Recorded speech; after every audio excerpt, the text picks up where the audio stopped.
pledge allegiance to the flag of the United States of America and to the republic for which it stands, one nation, under God, indivisible, with liberty and justice for all.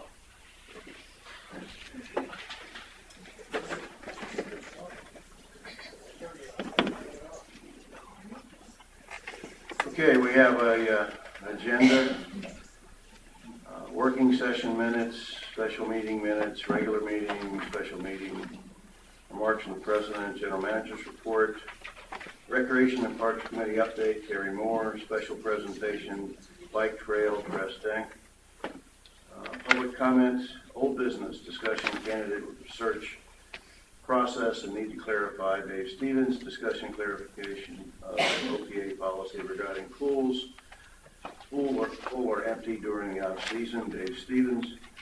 New business motion to empower general manager to work with the clubs committee in conducting a contest to rename the Yacht Club's restaurant, Sharon O'Hare. CPI actions, Bob Thompson. Appointments, myself with Jim Trummel on the list. Media questions and adjournment. Are there any additions to this list? Mr. Terry, the CPI actions, we don't have any for this meeting. Okay. Anything else to add? Okay. Motion to accept. All those in favor? Aye. Opposed? For the record, Mr. Statursky could not be with us today, so we will move forward. Therefore, I will put forth the minutes. April 22nd working session. Any changes or adjustments to that? Motion to accept. Motion to accept. Second. All those in favor? Aye. Aye. Opposed? Special meeting, April 24th. Any changes or adjustments to that one? Motion to accept. Second. You've been seconding. What's the other thing? All those in favor? Aye. Opposed? None? All right. April 24th, regular meeting. Any adjustments or changes to the minutes? I'll second. All those in favor? Aye. Aye. Opposed? None? And May 1st, special meeting. Again, any changes or adjustments? Motion to accept. All those in favor? Aye. Opposed?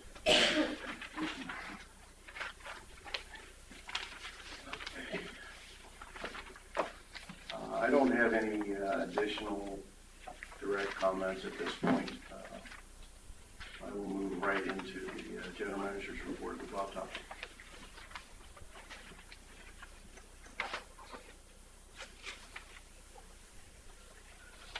Well, good morning.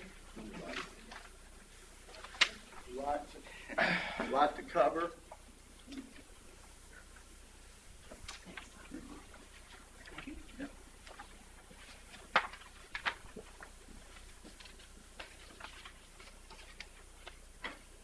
All right, we'll start off. Can you all see that okay?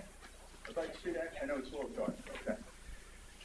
Let's start off this month with the golf because we're real excited.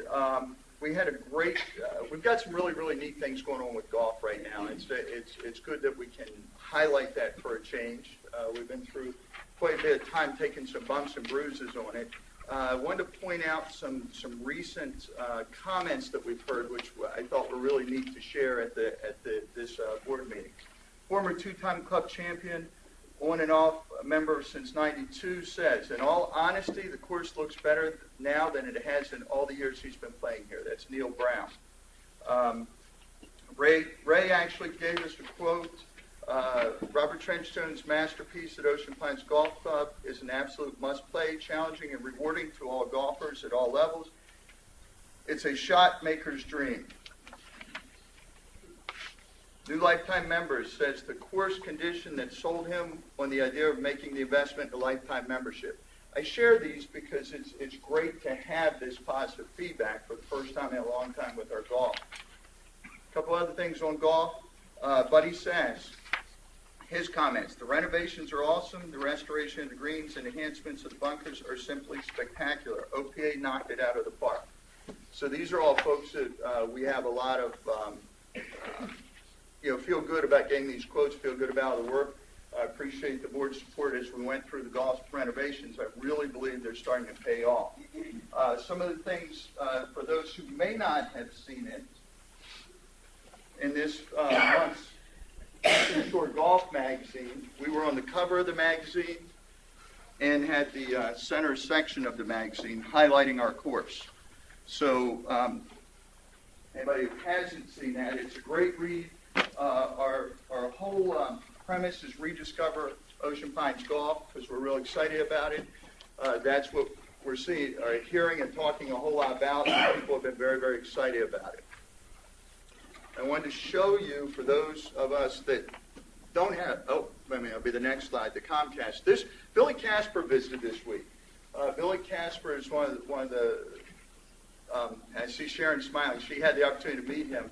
What a spectacular event. This is the second time he has been here in the last few years. We had 120 golfers golf in a golf event that day. Before we started, Mr. Casper met for a small breakfast meeting with the Lifetime Golf members that was received extremely well. Afterwards, he came out and did a very, very interesting putting lecture. He kind of showed everyone how to putt, and I've got to tell you, even in his mid-80s, the man is phenomenal. He was just a pleasure to be around, and real exciting to watch how he could talk to the crowd, and his putting skills were just amazing, and that's what he apparently was known for when he golfed. Sharon, do you have anything you want to add? I was thrilled to be able to meet him, but it was interesting, he gave a talk afterwards, and to be a true pro, you really, really have to work hard. He was talking about putting at night when he couldn't even see the hole, but visualizing it. And I thought, what an amazing situation. He's called the Dalai Lama of golf, and believe me, I understand it. He was amazing.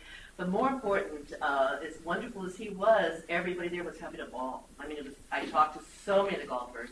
They were thrilled with the condition of the course. It was a full, completely full tournament. So it was a real successful day, very successful. Had the radio station out. Radio station was broadcasting live. It was a great event for the association and a great way to kind of reintroduce golf in our area. The other thing, we had a lot of local outside play, Ray and Buddy Sass and some of those guys that came out to participate. So a lot of them, it was the first time they've come back out to see the course. So it was very, very exciting to have that type of energy back at our course. So we appreciate that. The other thing, and we're going to see if this works, for those that don't get Comcast, this is Ocean Pines Golf and Country Club, the only Robert Trent Jones designed golf course on the Eastern Shore. With 18 newly restored greens, this timeless classic is sure to win you over, and the course is open to the public year-round, so you can, as Robert Trent Jones Sr. said, experience golf as it was meant to be played. Call 410-641-6057 or visit us at oceanpinesgolf.org to book your tee time today. just a short ad that's running. I thought for those that wouldn't normally have the opportunity to see, I thought I'd show it to you. So we're excited. Golf word is getting out. It's being put out and marketed in many different ways. The Billy Casper team, talking with Emily Clark when she was in town about some of the marketing efforts, they're actually reaching out to 70+ thousand of the golfers in the region, highlighting Ocean Pines, highlighting the course of the Billy Casper network. And they have the Buffalo tour that, if you all remember, when we're looking to engage with them, that was one of the highlights they had, promoting, including us in that flow when folks are playing at different Billy Casper courses. So we're excited about the level of energy that the corporate office is putting towards the golf as well. So we're really excited about that. Okay, any questions about golf? All right. Yes, sir. Do we have any idea, this Casper, how long it's going to take for this to catch on and to start working?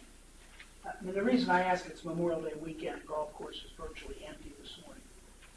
I can tell you we've had, our numbers are looking very good right now. We track in daily numbers. We had 120 on that day. We had 100+ last Monday. I mean, I'm talking to John for a regular I believe it's working. I mean, I believe we're seeing the results.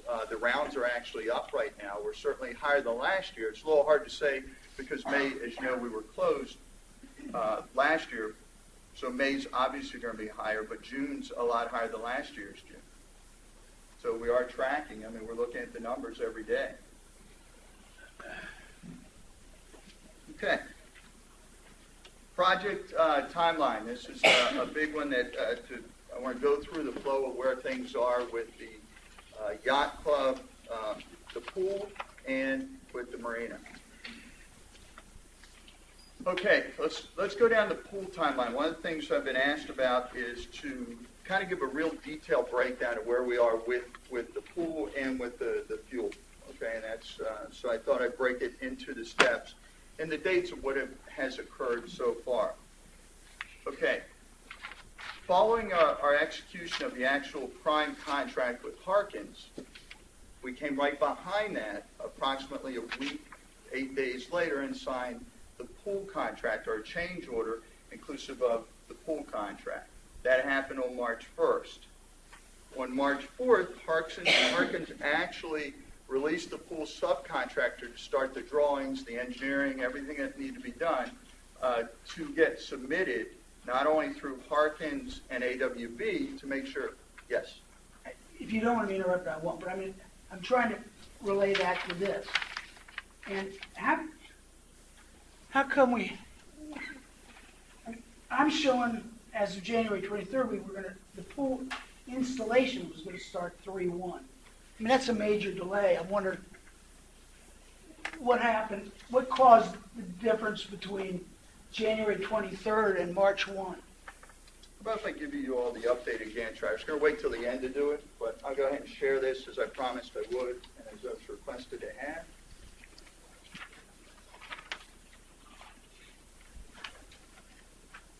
This is broken down into two components. One is the pool and one is the marina. What I'm going to do is work forward. If I need to go back and come up with a timeline like this prior to, I'll be happy to do it next month. What I did was try to go forward from when we actually executed the contract and what steps occurred moving forward from there. I didn't go back and check, November through January to get everything lined up because, quite frankly, what's occurred to that point is, yes, sir. That wasn't my question, is from January 23rd, Okay. 4 months ago. I We got understand, drips. I understand your question. And as I said, I've updated the Gantt chart, which you have, which is updated from the original one that was given to you. The 2/21 is when the actual contract was signed with Harkins for the prime contract. What I'm going to report to you is from that date forward on both projects. That's when we actually have an executed contract to move forward. So we lost 2 weeks there from this one, that's all. Okay, I'm This not one- looking at that one, so I believe you. It's don't the only have it one in I front of had until 8 seconds ago, so it's the one I gotta deal with. Fair enough. Okay.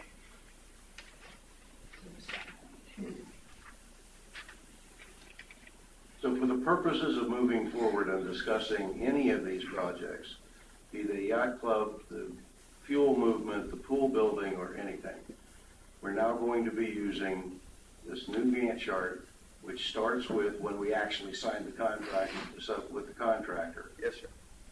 going forward. Correct. We're no longer going to use the Gantt chart that was written before we got to the contract, I beg to differ. Correct. right? I beg to differ, unless you want to tear this one away from me. I'm not letting benchmarks fall to the wayside. That's not the way you do business, Tom. Go ahead. Okay. We could change all the well, grades on the college exam. I'm starting from when the contract was signed with the contractor. If we took months to get that done, then blame that on the negotiators of the contract, and part of that team was me. We signed the contract on February 21st, correct? All 7 of us are responsible. I understand Okay? that. Now, we just found a 2-week delay. Okay?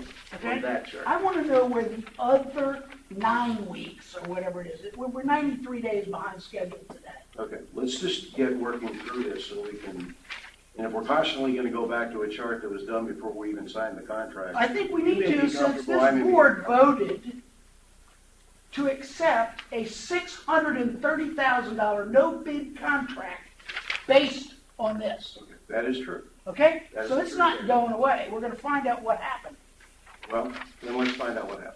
Okay, go ahead, Tom. Bob, sorry. If you would like, I will be happy to go back and reconstruct prior to this, but I don't have it today.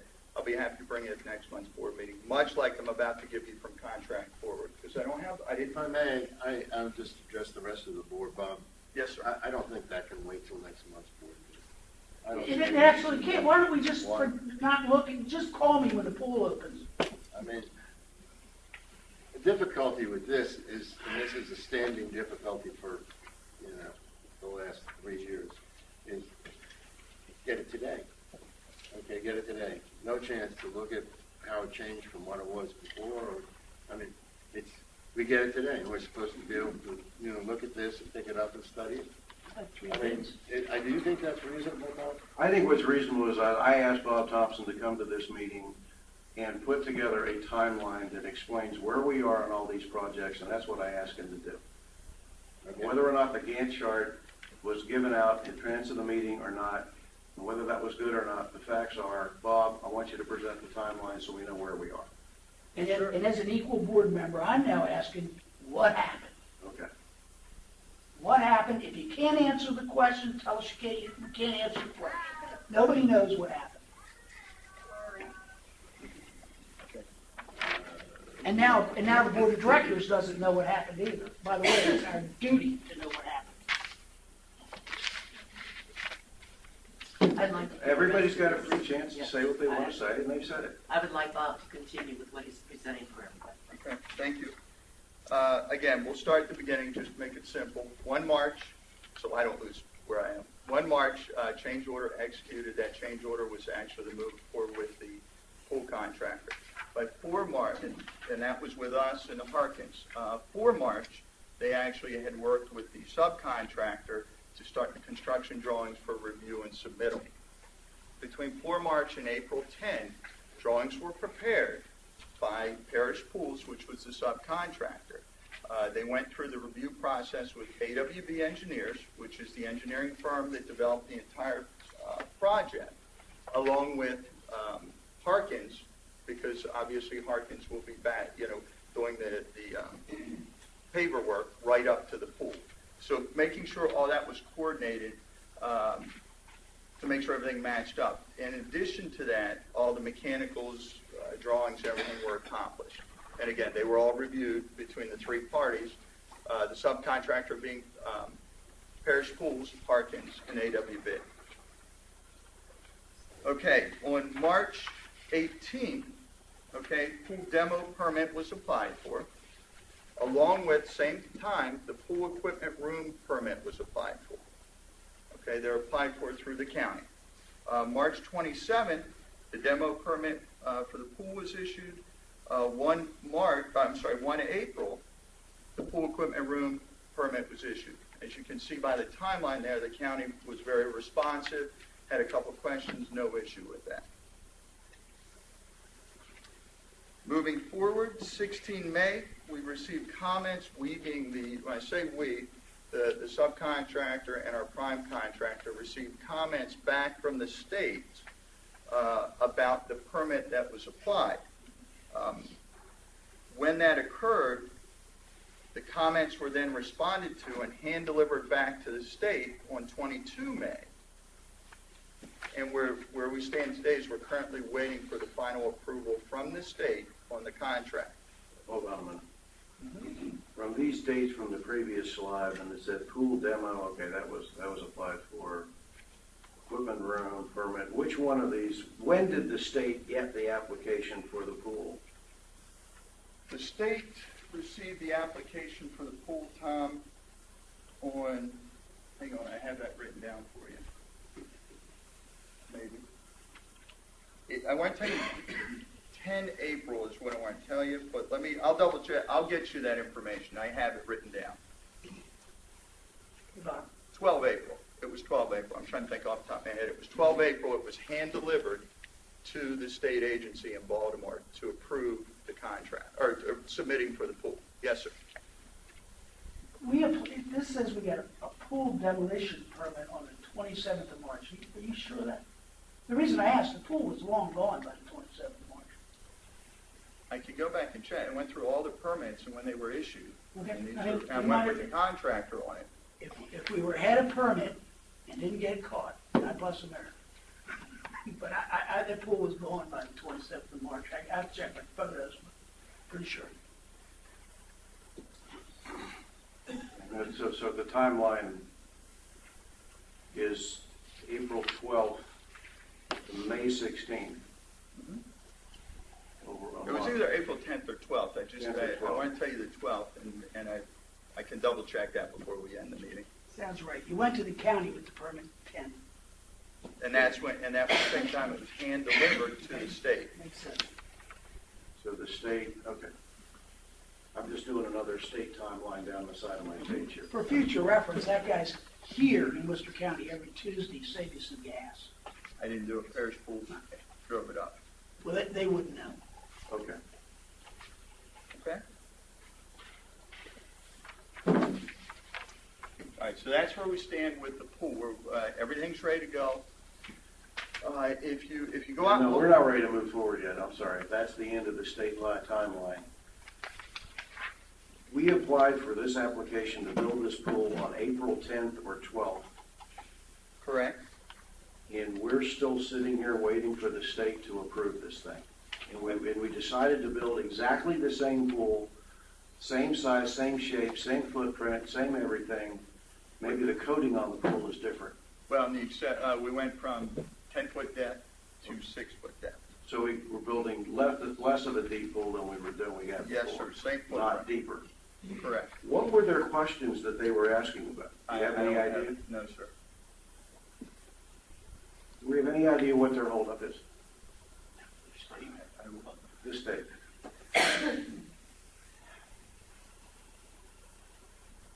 Comment, please? Sure. 5 months to apply for a permit. That's when the pool broke. 5 months. We knew. We sat right here in this meeting and said, fix it. What about insurance? Doesn't matter. Fix it. Anybody that thinks you're going to pull a state building permit in less than 60 days has never built a doghouse. Now, on a side note there, since we weren't talking about permits being applied for, the other thing that comes into play, just because of the comments have come up, a lot of questions about, had we gone through the RFP instead of single source with the pool, you would add another 60 days from when we start this contract, so there would have been no chance of having the pool available for this summer. Just, we'd have had a 45 or 60-day window. There's no that chance was- now. Okay. That ship has sailed, Bob. We voted on a no-source contract in order to make it by Memorial Day. If Jesus and his father Joseph show up with a tube belt in the morning, that pool ain't done till August. So don't tell me that we wasted 60 days. And again, folks, I never used the word wasted. My comment was, had we gone through the RFP process, we would have had 45 to 60 days added to the timeline. And that's a fact. I mean, they're where it is, so. All right, anything else, Mr. Terry, on the pools? Or from anybody else? Any questions about it? Well, let me back up. When we applied for this thing starting in the middle of March. What I'm trying to get my arms around here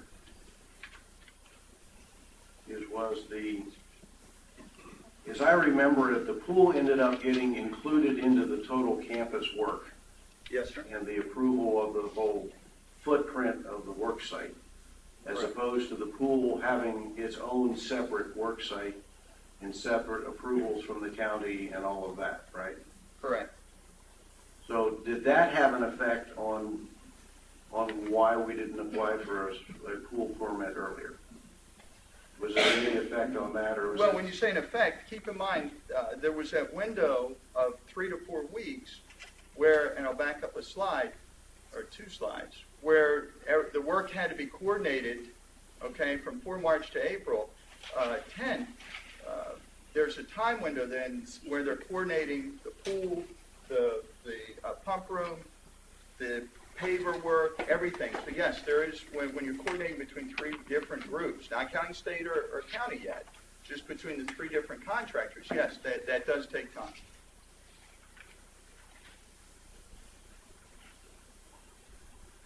I think it's important from this point on that the board, Bob, and everybody else be realistic and be as open and honest about what we're actually looking at the moment. Amen. And when people ask me about the new yacht club and about the pool, I say this time next year we should be swimming and have a nice place to go. Because it's totally, not totally, but to a portion, it's out of our control. If permits were issued Monday, they come over here Monday, any contractor's going to take a week for equipment and everything else to get it started. And it's just not reasonable or practical to think it's going to be ready for this summer. It's Not always possible. better to aim at something and miss than aim at nothing and hit. We are in a process of now simply waiting for permits, and after that point in time, we are at the mercy of how weather, contracting, and everything else goes.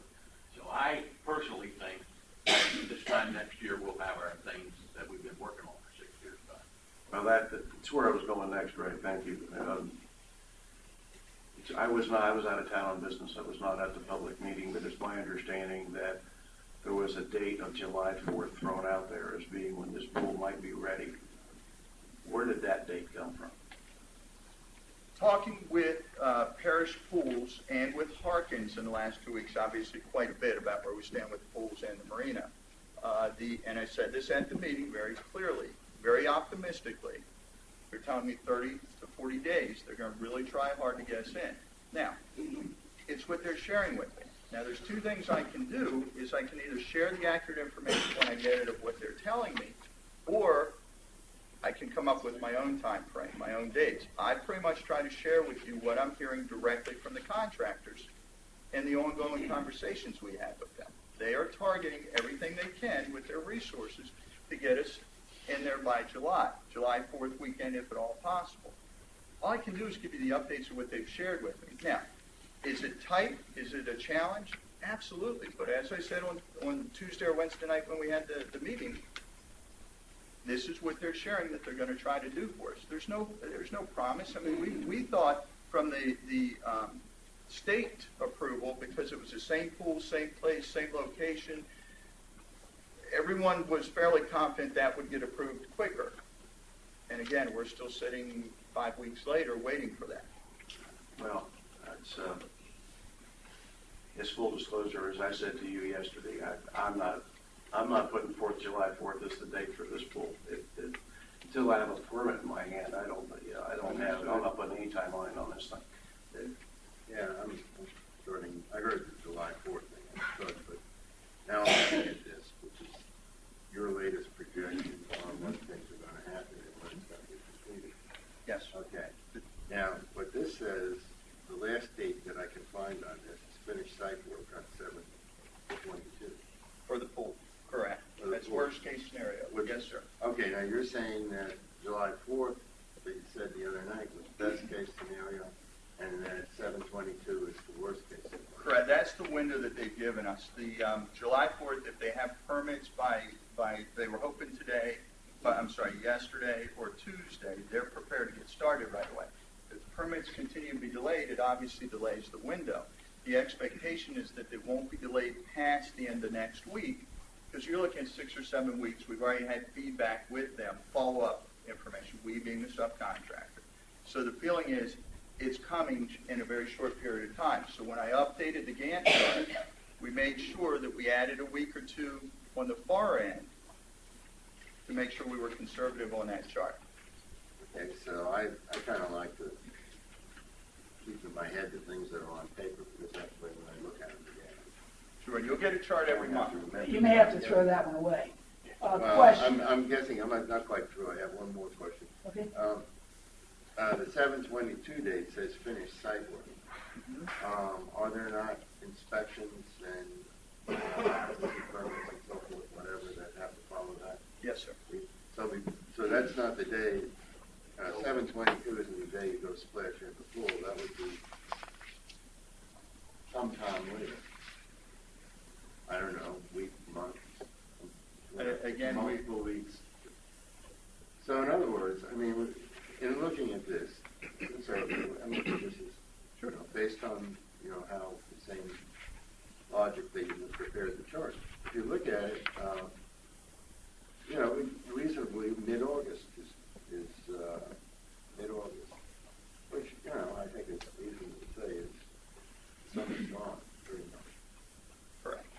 Any more? I've got another topic to bring up and haven't used to do this pool. Go ahead. Mark. I'd like to know who it was at Harkins by name who told you 30 days. It wasn't Harkins, it was Parish Pools. The I thought you said Harkins and Parrish. I said Parish Pools, the folks putting the contract Okay, in. okay, so So, Harkins, who's responsible for the lion's share of work, hasn't given us a date. You did say Harkins. I wish we could roll the videotape back instantly, but that's a... If you allow me to finish my sentence, you might get the answer you're looking Go ahead. for, okay? Excuse me for being rude and unprofessional. Okay. Don't you lecture me. Go ahead, Mark. Anyway, I'm just trying to move on. I'm trying to get to the bottom of where we are. So am I. Yeah, obviously. Go ahead. Okay. Parish Pools, the pool contractor, is the one that gave me the 30-day window. John Froelich.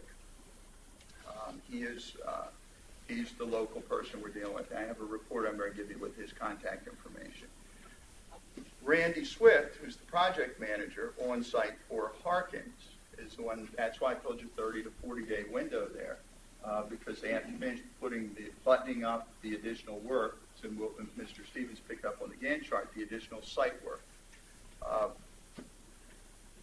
They're able to start doing the paver work earlier in the process because what John is sharing with us is they're going to put the actual surround around the pool up front. They're going to do that as early as possible because the pavers are butt up against that. The white tiles that actually go around the pool, the coping, that'll be put in early so they can go ahead and start the site work to put the pavers in up against it. And they can work simultaneously. They don't have to, Parish does not have to be out for Harkins to continue to work.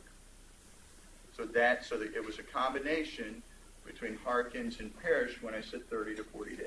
So are you I'm saying? not a contractor, but does that make sense? Well, I'm trying to understand. The pool itself will take 30 days to do. Simultaneously, Harkins is working with the site work around the pavers. That's correct. That's Both correct. doing it at the And same other time. work. I mean, not just pavers. They have the retaining wall. They're already, again, if you go out and take a look, the bathroom, and you'll see the work has already started there. Right, I saw that.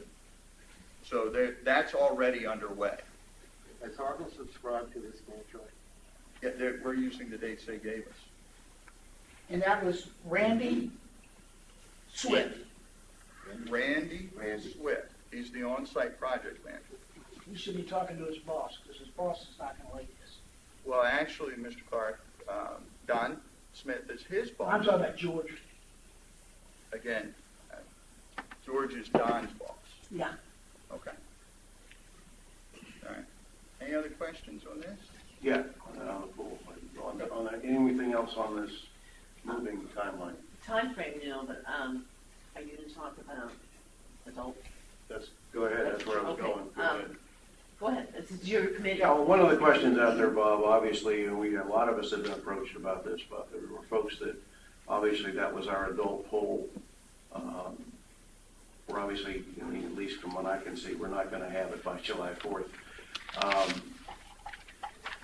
Are there any plans to address that?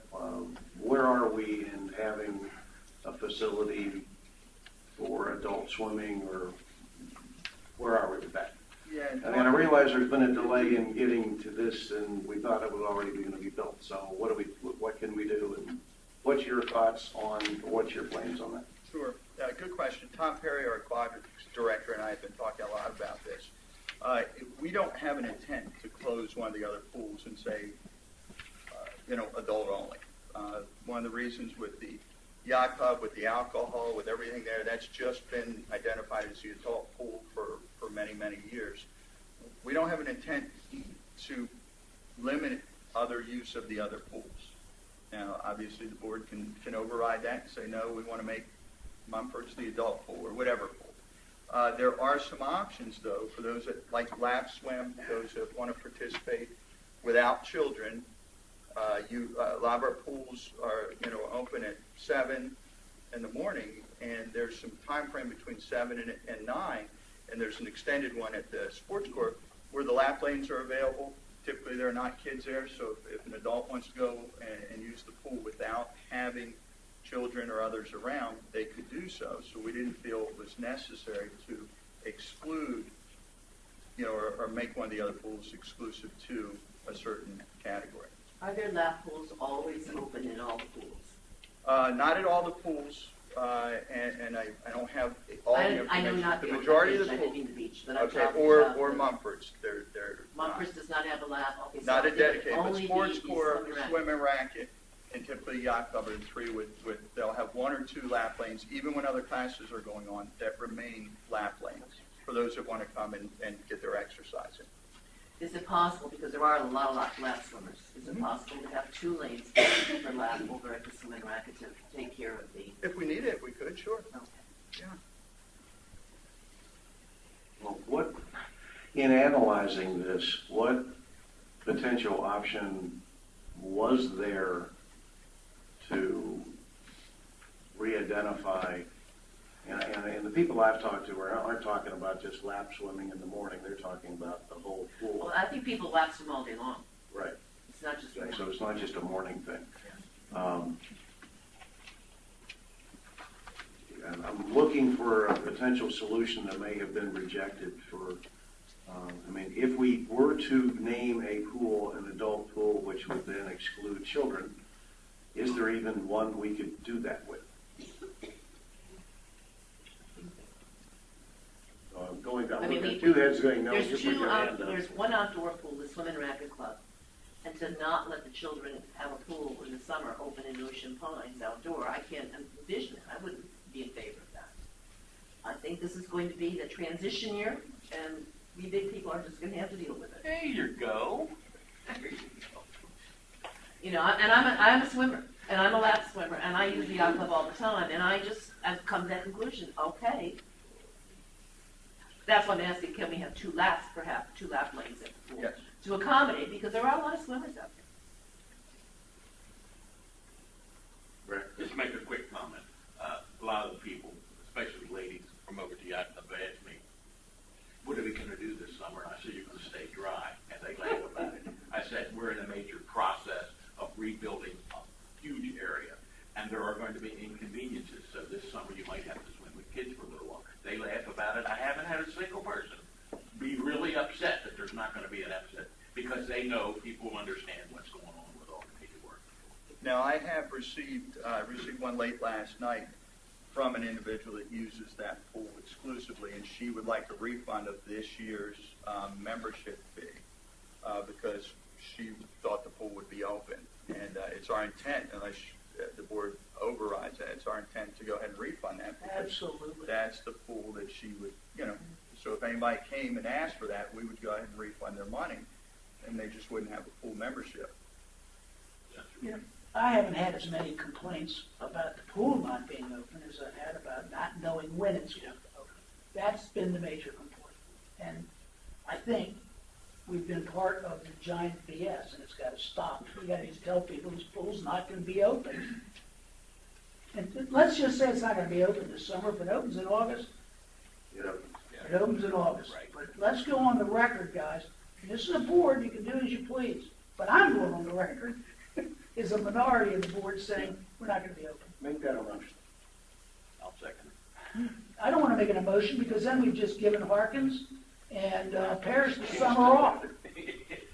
I think I'll speak for myself, just like Marty spoke for himself. I'm certainly not going to say July 4th. I'm not putting my name next to that. I'm going to look for these permits to get back, hopefully at some time from the state. And then I hope, the bottom line for me, I want the pool to be built correctly so that it lasts a very, very long time. And I want it to open as soon as it can. We did not meet the date that we hoped we would meet. We could debate that for months, but the reality is we missed Memorial Day, and we're going to miss July 4th. I don't think there's any, it's just me speaking now. You think? Not for the whole board.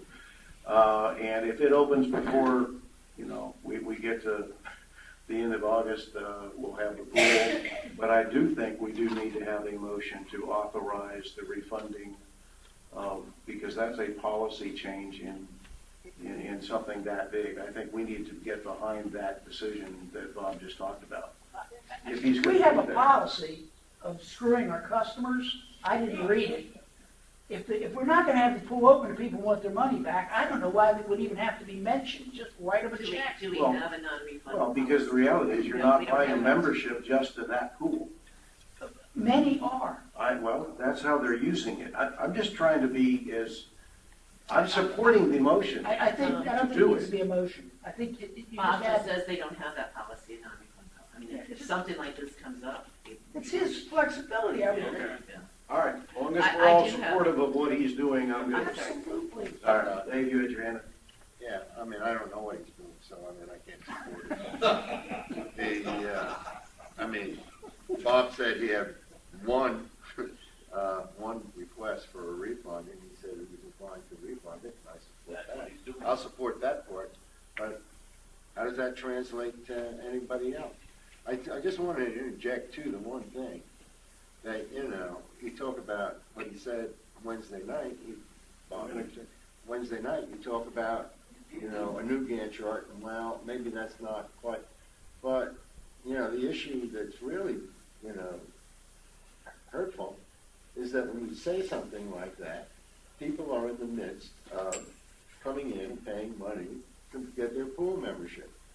Now, if they're, and I hate to say it, but naive enough to think that you were correct Wednesday night and come in and pay their pool memberships, then you say, well, so be it. But I don't think that.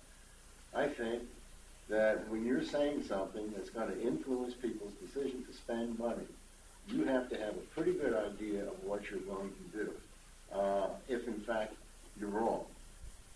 And you don't have that idea. You know what you're going to do for one person, but there is no policy. We don't know what we're going to do in general.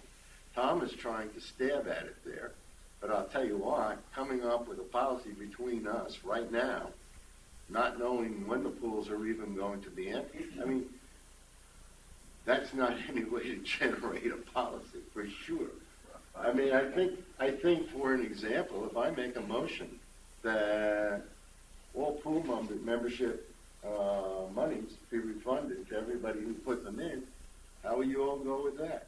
No. No, that's Oh, not I the don't point. think you That's will. not the point. But do we distinguish between the yacht club and other pools when they put in the membership? No. Dave, So how do we put back, how do we make whole the people who are in good faith, believing that the pool would be open, going back to the old Memorial Day thing, believing that, put out their money, and now we're out of it? I think somebody just said. Here's the difference. That's a flexibility. Here's the difference. As of right now, we've come clean. The date is out there. If anybody walks in there next week and says, when I was at the meeting, I thought it was going to be the 15th, or I thought it was going to be, 4th of July. Did you want your membership money back? Yeah. It's just that simple. Yeah. Up until, I told somebody last week we would not be open this summer.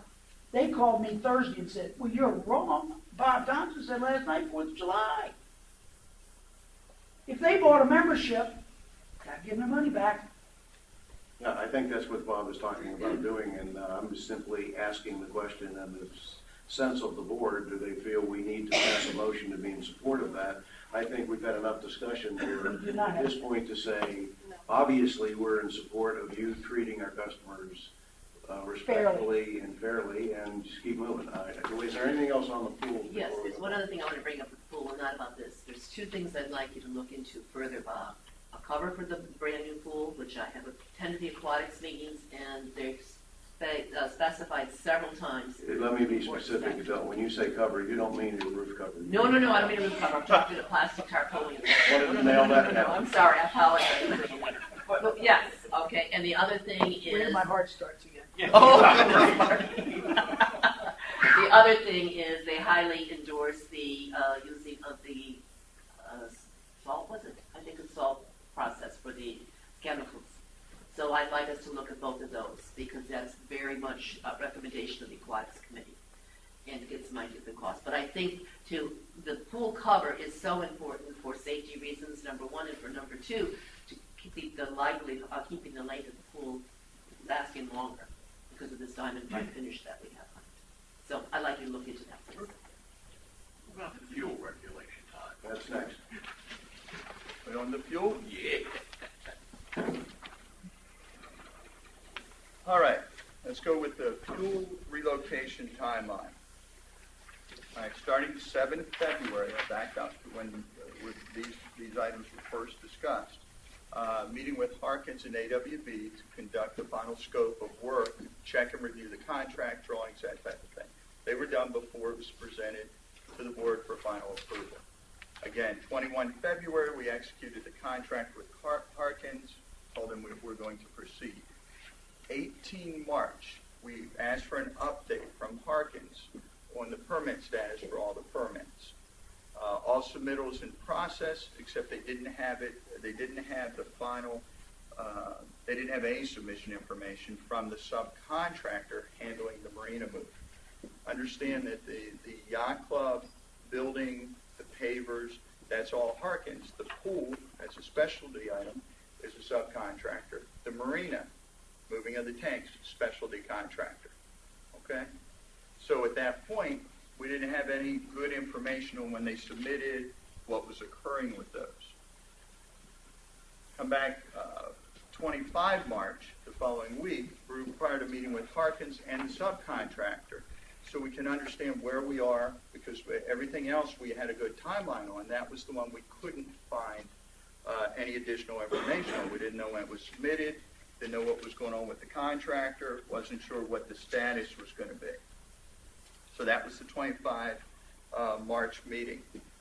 Harkins actually at that meeting offered to expedite or assist the subcontractor by doing the engineering drawings for the site work for the pad, for all the pieces moving of the tanks and everything. And the subcontractor said, no, we'll have it in 2 to 5 days. So from 2 days to a week, we'll have that work. Our engineer will draw it up.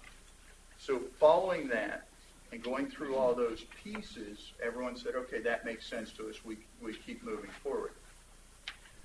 So everyone's expecting within the next week to have the submission for the engineering drawings, for everything needed to get the tanks moved.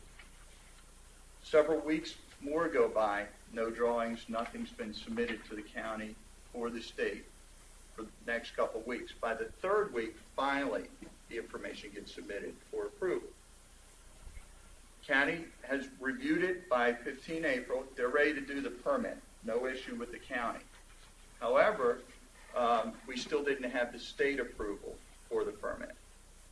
We didn't receive that until 9 May, and that was only after multiple calls from us to Harkins to the subcontractor to get where we are with this approval. State approved it. We got information to the county. The county immediately approved it. So the reason I bring it out is the county's been great to work with through this approval process. They really have been trying to work with us. Move forward, okay, 13 May, we scheduled the start date. Again, you know it's approved, everything's set. Start date was scheduled. That happened to be a Monday. Subcontractor, no show. Okay? No materials arrive, nothing happens.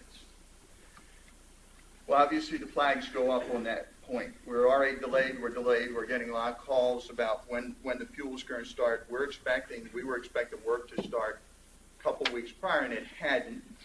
Again, delays with the state is what we thought where our delays were occurring.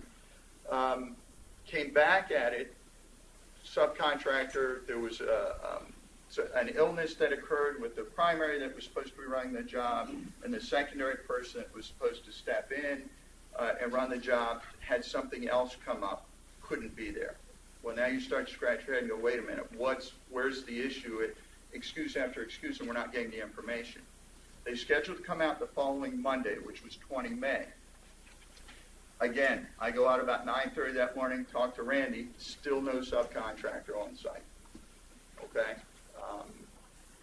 That point, we have an issue. I mean, we'd already been building up to it. Now, the contract is with Harkins and the subcontractor. It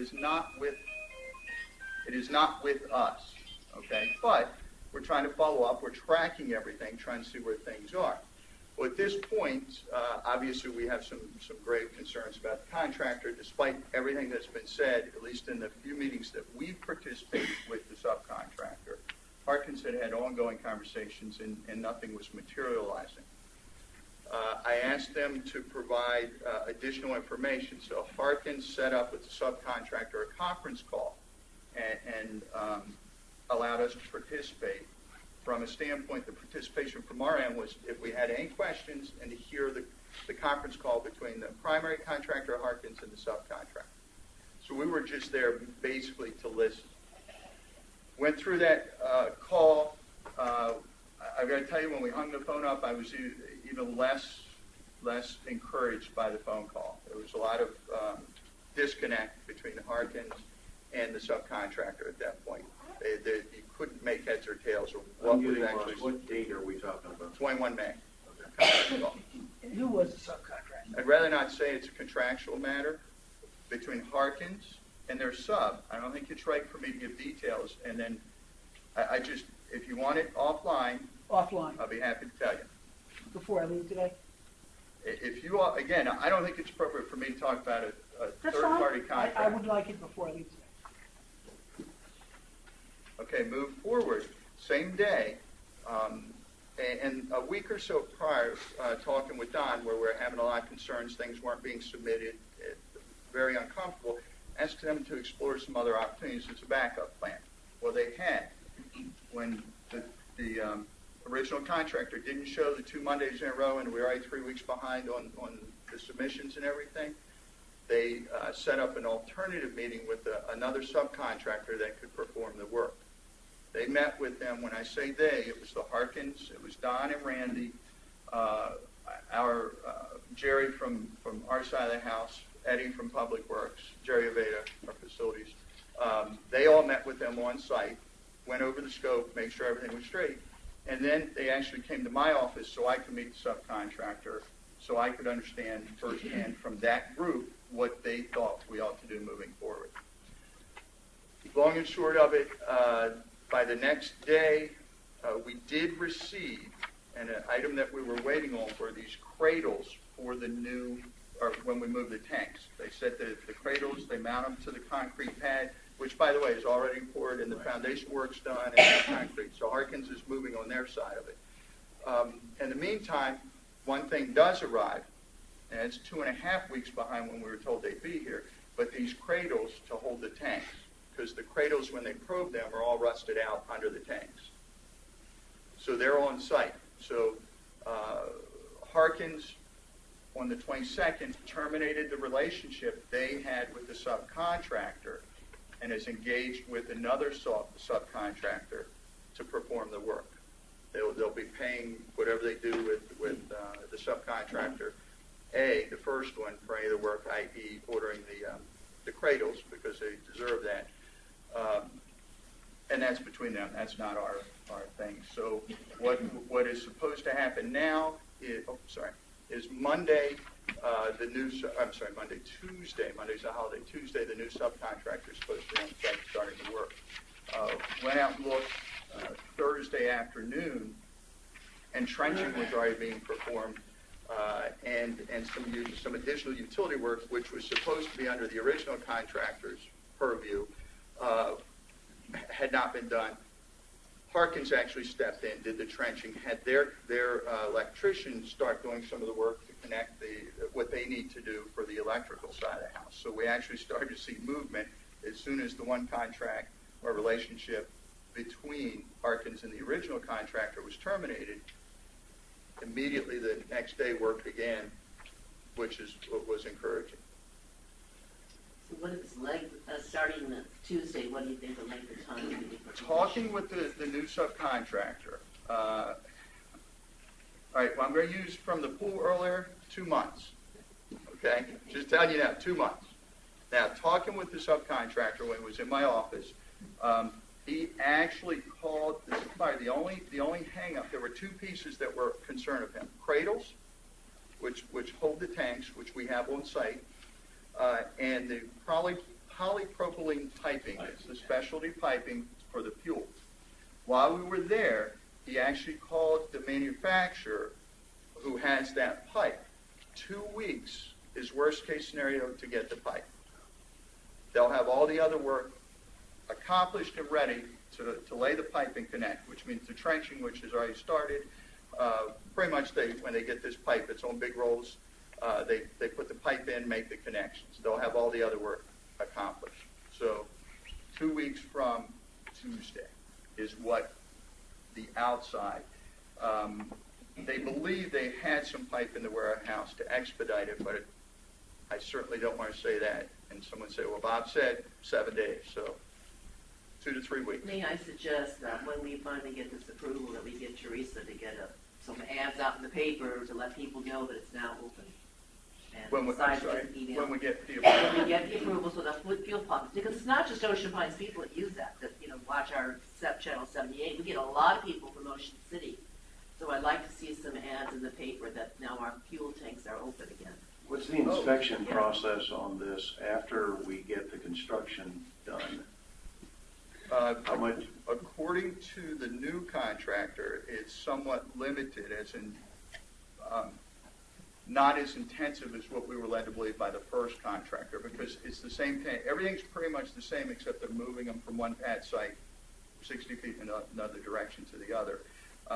And the state's already approved the move of the tanks. So no one felt, according to the new subcontractor, that the inspection process would be delayed or slow us down. As a matter of fact, they had actually called to check with the state about if there's any other concerns, taking over the project.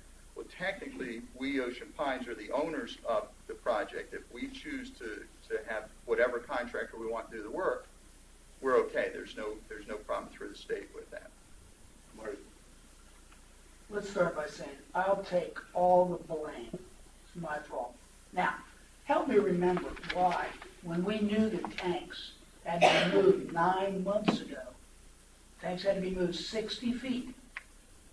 We didn't hire the subcontractor and not worry about it being late 3 or 4 Mondays in a row. And was there a reason that we? Well, here, that's actually a good question, but here, what we elected to do with anything with that site work, because of how much work we're doing, and the coordination of the projects, if you recall, we've talked about this several times. We elected to work through our prime contractor for all the site work that occurs over there. I say site work, the pool, the retaining wall, the building. It made sense to let the folks that we had engaged with manage the entire project. I got to tell you, in hindsight, we may have been better off to do it ourselves. But We did the pool. we did what? The pool. We put out the RFP. We took the bids. We picked the contractor. Harkins didn't pick Parrish. And why? We've been over that. We actually recommended Parrish. I don't know why we didn't. Well, we don't have a good excuse. You're hindsight. Okay, I'll accept that. We screwed up. Well, I did. okay. Yeah, I'll be right there with Marty. I mean, I was part of the decision process and supported having a prime contractor run it all. And obviously on this gas tank, the only thing I question, and I guess I'm questioning Harkin at this point, I mean, I realize you have to give a sub at least a chance to deliver on the goods, but, yeah. Okay. I mean, it's easy for me to sit here and say now I would have fired him earlier, but that's too easy to say. You're also dealing with marina contractor in May. Correct. I mean, I got give it. him an excuse to not put your boat in the water. Right, go ahead. But in the meantime, I mean, Oh, I'm sorry. so we know, In May of last year, we pumped $67,000 worth of retail fuel. A lot of that's the people that aren't in Ocean Pines. I mean, I sat on the yacht club deck last Saturday for lunch, the Saturday before, and it's like watching a parade of boats coming in, turning around and going out, coming in, turning around, going out, trying to buy fuel. June of last year, we pumped $120,000. Is that right? I think, yeah, $119,000. We need to get those pumps pumping, and we need to get the word back out that, in spite of the rumors, I'll feel a lot more comfortable next week with two things happening. When we see, A, the contractor, the subcontractor doing work, B, the cradles mounted to the ground, mounted to the actual pavement that's out there, and then figure out exactly when that pipe arrives. That's the concern, is just the time, whether it's 10 days or 2 weeks. But I think I'm very pleased that Harkins made a decision. I agreed it probably could have been done a little sooner, but the fact that they did shows that they're doing what they can to fix this for us. Right. Quickly, in order for us to be honest, again, when that truck comes through with the pipe and drops it on the ground, then you have a week or so of trenching, lining up, and everything else. They're not going to just hook them to the old pipe system from where it is, and that's more than 60 feet away. They're talking about 60 feet from the water. Well, yeah, but let me tell you, let me give you a couple just, I don't have that right from me. No, but a couple, that's a good point, but they're already doing that work. We already, with the new contractor and with the trenching that has already started, we actually spoke with one of the fuel contractors we use, and they pumped out, I believe it was yesterday, they actually came down and pumped out the remaining fuel out of those tanks. There's movement actually picking up very quickly right now. We're trying, the new contractor, subcontractor, actually is going to do all the preliminary work even before the pipe gets here, so it's ready to go when the pipe arrives. I'd like to request Bob by maybe Friday to give us an email update.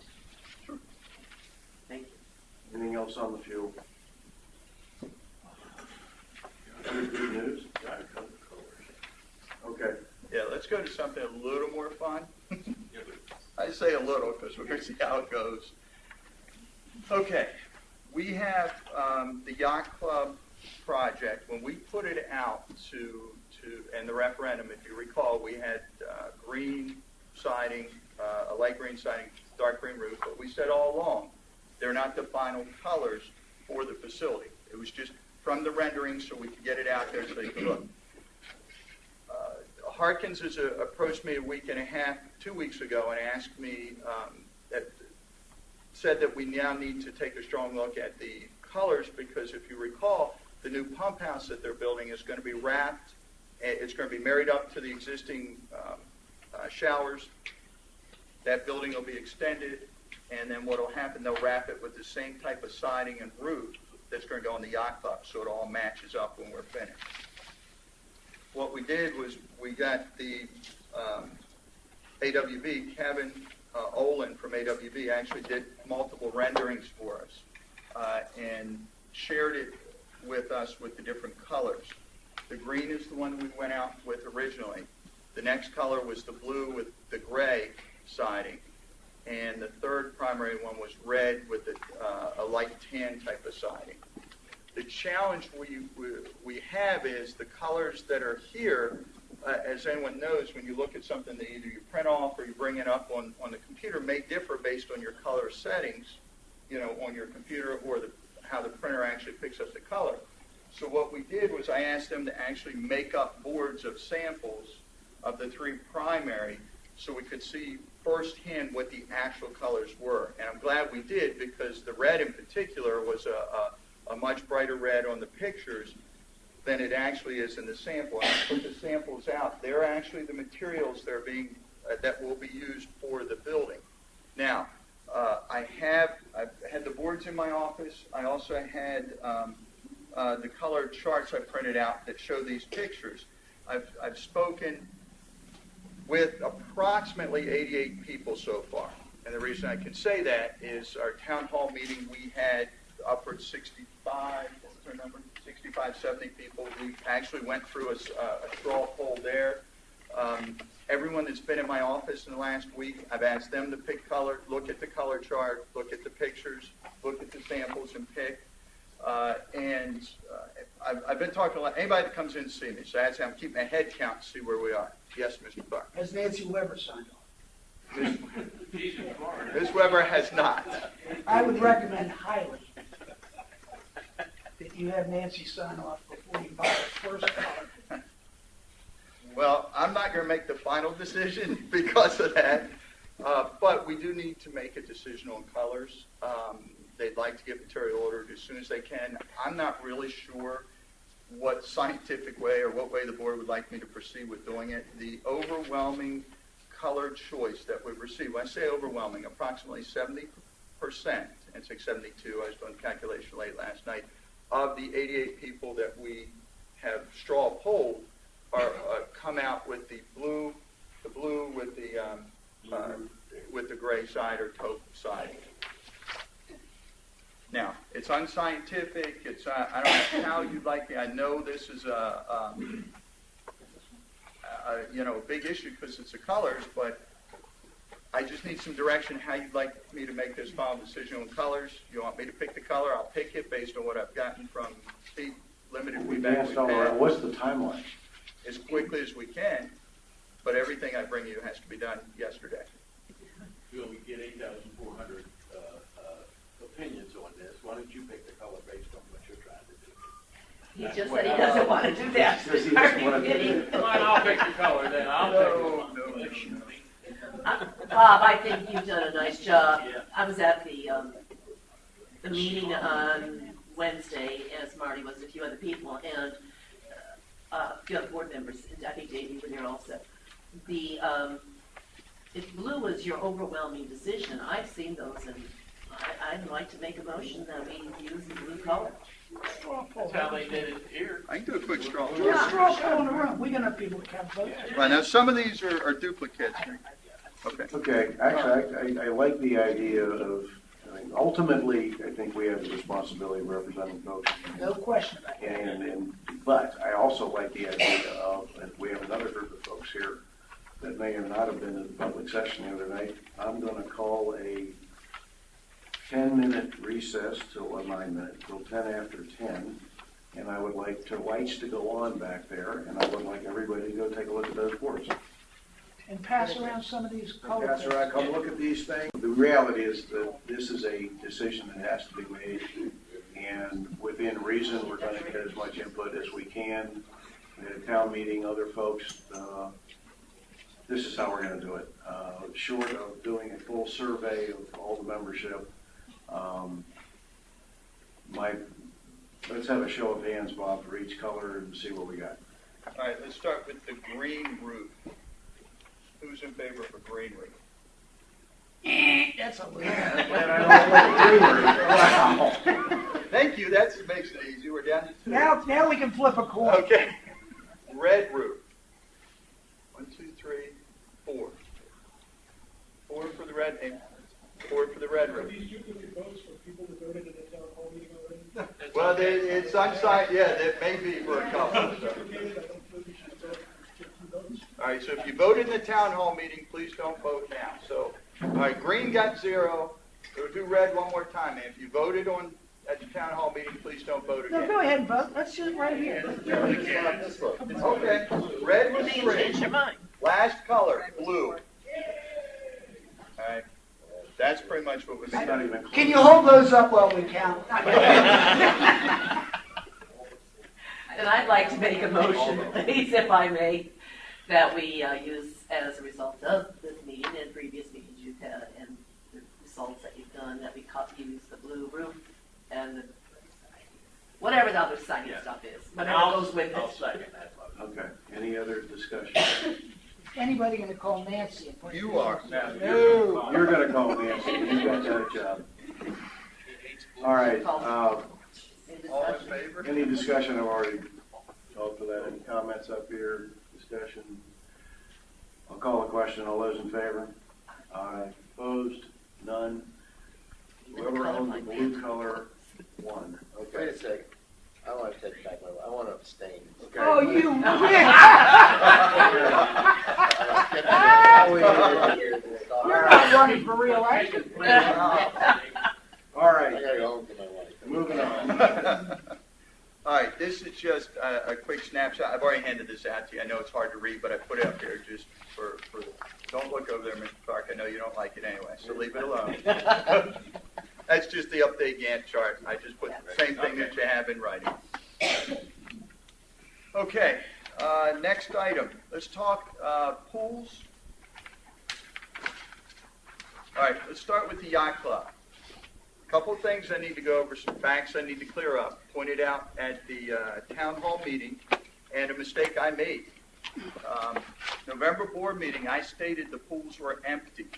Okay, that was inaccurate. I made a mistake when I said it. I was looking at. There was a lot going on at that time. There's no excuse for it, but I said that it was empty. It wasn't empty. I'm going to show you some slides that prove that. The beach club, Mumfords, and the swimmer rec are the ones we actually do empty. The ones with well points, i.e. sports court pool and yacht club pool, because they're depth, because of the pressure, they never empty. We've been doing it that way for at least 15 years from our public works team that I sat and had a long talk with following the Wednesday or following our town hall meeting, because I had several people come to me after and say, whoa, you said this in November. I went back and looked. I did say it. Apologize for it. It wasn't meant to mislead. It was based on the information I had at the time. So I apologize if it seems like it was misleading. It doesn't change anything, but I made a mistake. And I will. It was more than misleading. When you say you went back and talked to our people, did we talk to Mike Howe and Paul Dial? They weren't here at the time. No, of course they weren't, but they could tell you what we did with our pools for the last 20 years. And it was never drained them. And I just said the yacht club and sports pool were never drained because of the well points. Okay? Okay? You're going So to say that the yacht club pool had water in it on the day of Sandy. I will, and I'm going to show you some pictures to support I'm looking at the pictures. That's not even close. All right, if I can continue. Go ahead. So what I did convey at the town hall meeting was accurate. Now, some lessons coming out of that, from my perspective that I learned, I've got to slow down sometimes to provide the accurate information. If you recall, we just come out of the hurricane. There were other things happening at the time, and I misspoke. I was listening to Public Works, trying to get as much information, and within 2 weeks we're having a board meeting. I just need to slow it down a little bit. So that's something I learned coming out of that meeting. Secondly, I need to try to work to keep my emotions in check. I went back and looked at the video and encouraged to do so. I was as engaged as a couple of the board members here were, and I need to refrain from that. I worked to do it, but at that time, we just come off the hurricane. We're dealing with a lot of other issues, including accusations of community at risk during the hurricane, accusations, we're trying to do insurance fraud with the pool. I mean, all these things were floating around. I need to remove myself from that and just try to be professional every time. So I owe you guys an apology for saying it inaccurately, but it is what it is. I will make mistakes. I don't know what else to tell you. The only way I can't make them is not to do anything. I intend to keep working. Bob, Yes, sir. when you didn't just say that the pool was empty. I mean, you went so far as to describe in great detail how when the water levels came on, the relief valves kicked in and water came into the pool. I mean, that's what you said on the record. And that's still And accurate. then you said that That's the pool That's lifted. still accurate. That's And still this accurate. is accurate, the pool did lift. Correct. Can you answer this question, or anybody that knows anything about hydrostatic pressure? How does a pool with water in it lift? Well, again, I'm How not much water is the key. If it has that much in the bottom or if it's full. Thank If you. it's full, it doesn't lift. Thank you. You made my point. Continue. Didn't realize we were on trial, but. No. Well, I don't know. Maybe we are. The next thing is, most importantly, that's why we have good people working around us. I try to report the information I have. I'll get you the best, but the information I have at the time, but quite frankly, our public works team have been wrestling with our pools for many, many years, and they do a very good job with it. If they do such a good Here's job, some- why don't we break 3 pools this week? Here's some, I'm going to cover 2 of them in detail so everyone has that, okay?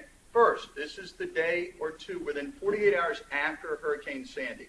I couldn't find the exact date. Novi and Clint went out and took pictures of the pool. Okay, two things I want to show you. I put the arrow in. It's hard to see. They filled the pool. What happens, just so you know, when they winterize, and there's a close-up shot, but I want to show you this. When we do the winterizing of the pool at the yacht club, it's filled just below the light level, and the reason why is in case there's any freezing or temperature temperature changes, it could crack the lighting. So they keep it just below that. Now, obviously, keep it below the skimmers and such, so it doesn't crack the pipes. But that's what they typically do at the yacht club pool. Sports core is different, obviously, because we use it year-round. Again, a broader picture, and we're going a little closer. Can you go back to that There's picture? Which one? The one you just skipped over. This picture was taken when? According to Public Works, 2 days, within 48 hours of the event. Well, I've got after the something. event. After the event or before the event? It's After the within event, the pool 40. was separated It's within from the 48 pool. hours to one side or the other event. This is how they do the pool every year. I was standing on the deck right here during that storm. There wasn't that much water in the pool. And if you read the warranty for this pool, which I happen to have a copy of signed by Kerry Nelson, the water's supposed to be just below the tiles, well above the lighting.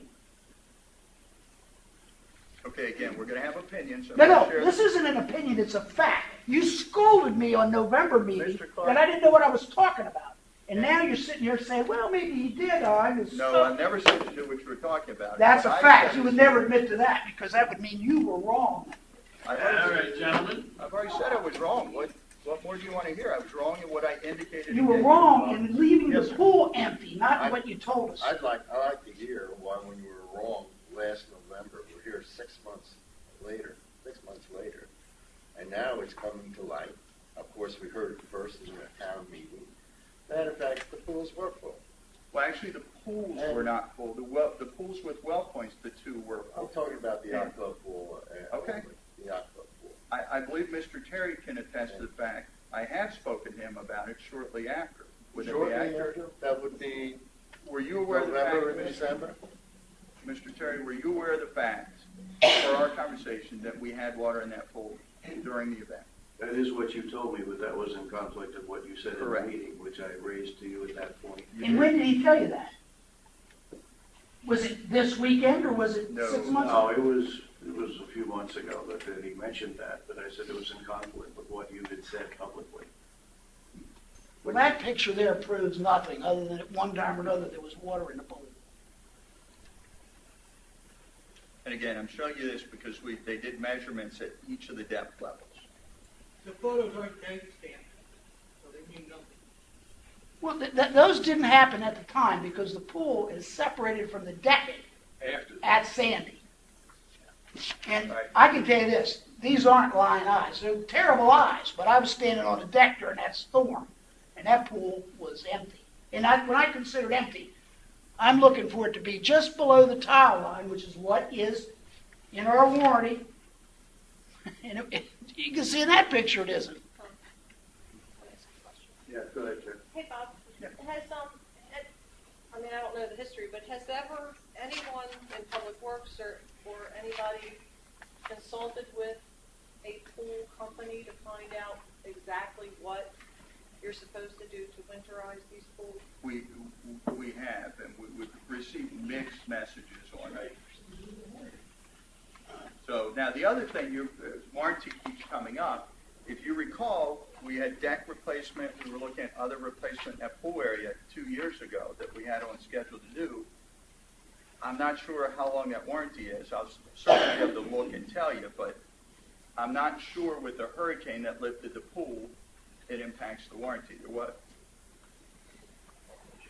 I was just always under the impression that until almost to the top, At that meeting on November, but Bob, I'm not an expert. Yes, sir. I mean, you told us explicitly, okay, you said there is no standard, and, you know. And we still can't find And it. I have to say, though, that, you know, this is anecdotal, just like, you know, most of the stuff we hear around here.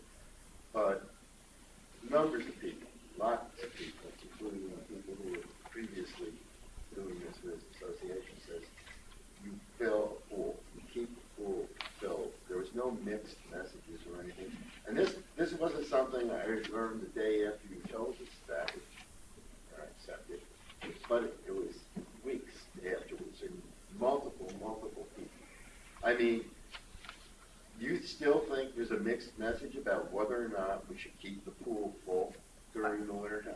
I was asked if there's a national standard. The answer is no, we cannot, have not been able to locate Now, you one. weren't asked that, you volunteered that. Actually, there is. The National Swimming Pool Foundation. I mean, you I said understand, you want me to read it to you? this wasn't, let me finish, Marty. This thing on November 26th, that wasn't just a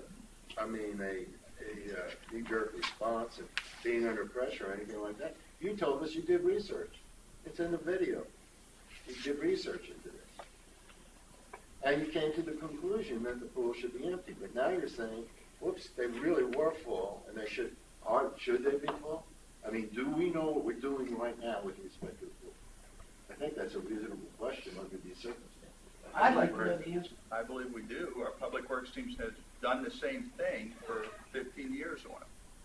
Brent, I don't believe that's true. I know it's not Well, true. whether you believe it's true or Well, not. It's not true. Let's just not beat around the bush. It ain't true.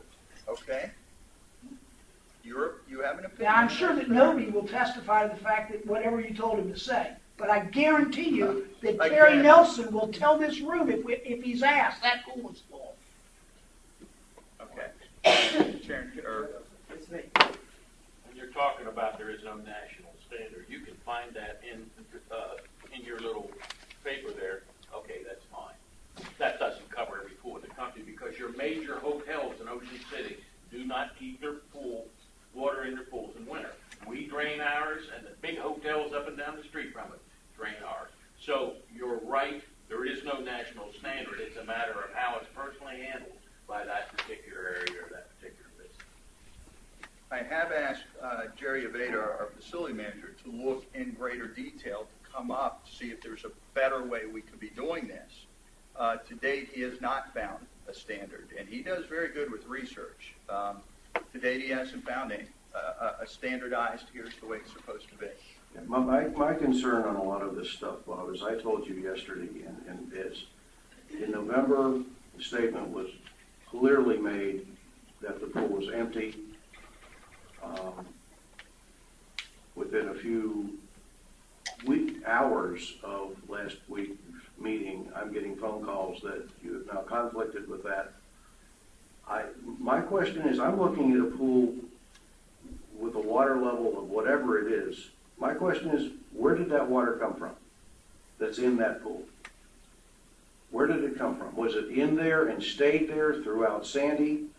Or was it pushed in there by Sandy? Or was it, it's not high enough? Or the water that's in this picture Yes, sir. was left in the pool at the end of the season? Correct. Okay. Now, if you recall, when Sandy came through, the other damage we had in that particular area was our bulkhead was pulled away with the tidal surge. A lot of the wash from that side of the pool also came out. So we had a significant tidal surge under that pool. And there's no guarantee to say right now, had that pool been pulled all the way up to the top, that the amount of degradation of the soil and everything from those surges that came in wouldn't have done damage to the pool. May have, but it wouldn't have That's floated. correct. It would not have floated. Well, I have another question. no, but it could have washed out and settled and cracked. In a jet could have fallen out of the air and crashed into my house, and I wouldn't have been here today. If, Bob, we also had some damage, actually major damage at our beach club pool. What caused that damage? I'm going to go over that next. I'd like to be sure it's in the same text. Oh, it is. I have them back to back. Any other questions here? What is our policy on Let's the pool this winter? We're gonna put in a brand new pool. Are we gonna leave water in it, put a cover on it? I will have a written policy that you get to review prior to anything this winter. We're working on that now. Actually, I think we should be providing a policy. It's our job. Oh, How about if I just drop off the national standard and we follow that, okay? Okay, I'll give you the beach club pool. And I actually not only have it up here, but I have a written report for you on the pool.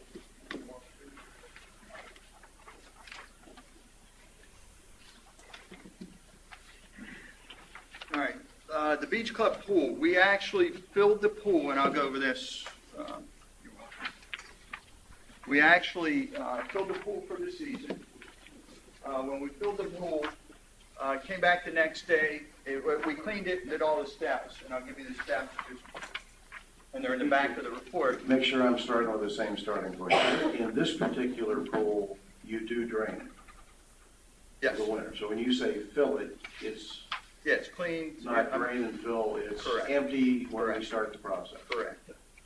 Here are the steps on the pool. It's page 3 of the report I gave you, but just for those that don't have the report. The pool was cleaned and filled, filled to the water level. Next day they came back, the water was lower, okay?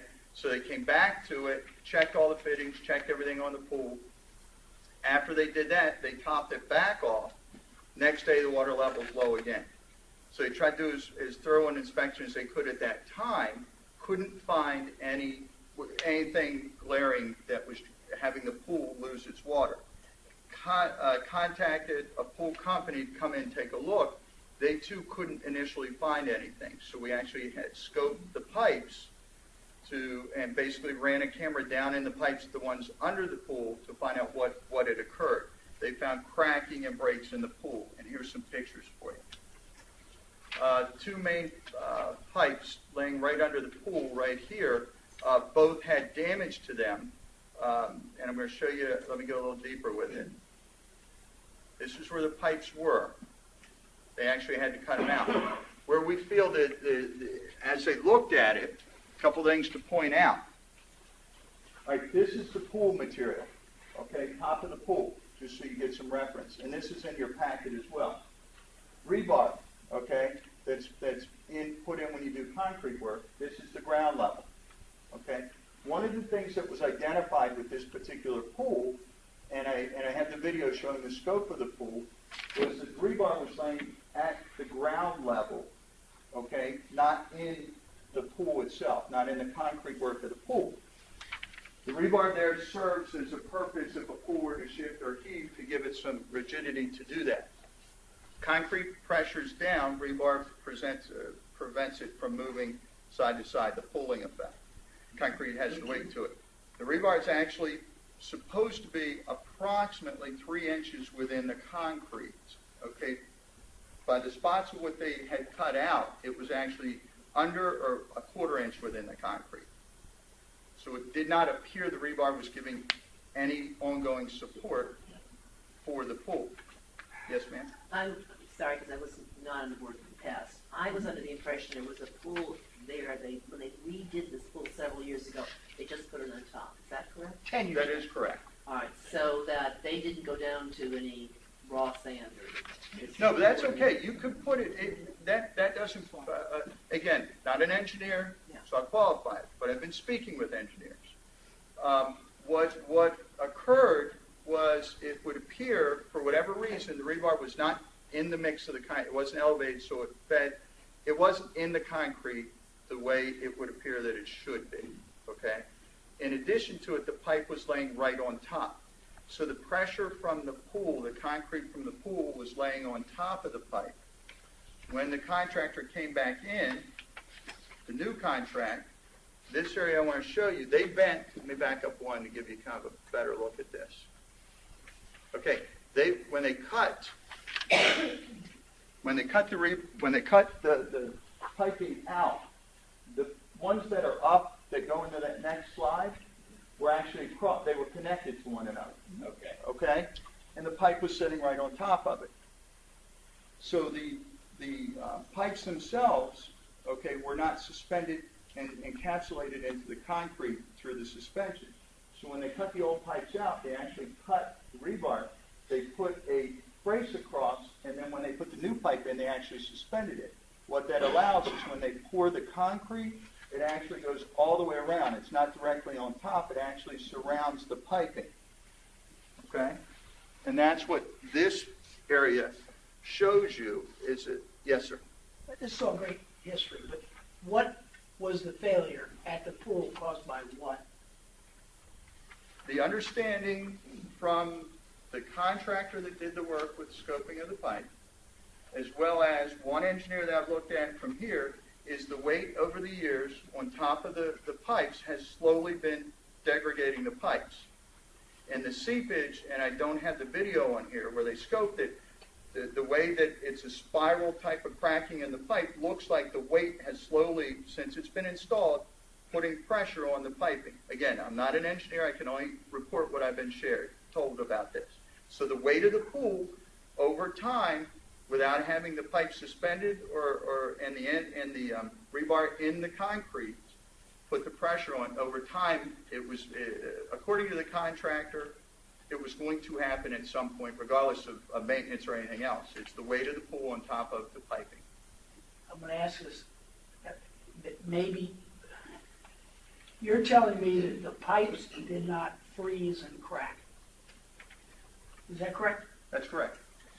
Now, this is on video. Remember, you made that mistake in November. The pipes did not freeze and crack.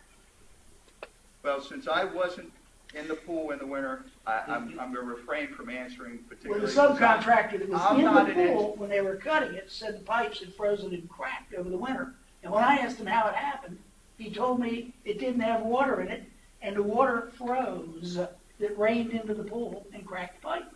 What Parish's people on site told me and my wife. Again, you're getting a different report than I'm getting. And then I've heard that from 3 other people, but that's okay. Did we get a building permit for this? No. Really? We cut I didn't- rebar? Again, the work, here's what I'm going to tell you. We contracted with Parish Pools to do the work. They worked with whatever permitting they needed to do to get this. Okay. And the work was complete. Better hope down Ocean City and watching Channel 78.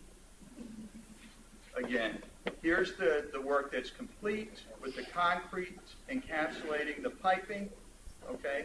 Then they came back in and they do the white marble-like finish across this. Here's what the pool looks like now. It's hard to see on that picture. Your picture is obviously better in the report.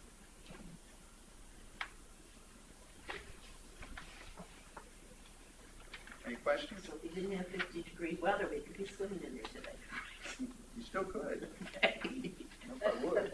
Well, see, Terry and I, we've done the polar bear plunge, Yeah, we're you know, why not? Well, taking into when we're putting the policies together, I want whoever's writing this up, I'm assuming they're going to be engineers, if we've got people on site who did the work, who said this pipe went bad for a different reason than when the original assessment was. We have workers on site. Sometimes workers on site know more than the engineers. Sometimes the engineers know more than the workers. I've not Either seen an way. engineer's statement. Have you Yeah. seen an engineer's statement? I've not- and I Do you have something from Souley or somebody in writing? Didn't hear the comment to you, although that seems reasonable at some point. All I'm saying is I want all of the possible causes for this to be evaluated when the policy is put together as to how we're going to manage our pools. Because obviously we've got different answers as to what happened in this particular case, and we've got different input from different people. The pool's fixed, it's in place, but I sure as heck don't want to, we all want a policy of pool maintenance that protects our pools from us being faced with what we just got hit with this last year. We just can't have this again. Well, when they did all the cutting out of the old pipe, it all cracked and everything, and they obviously you can see how they're putting everything back in to replace it. Conditions that caused the crack in the old pipe, we have to be careful not to duplicate. Now,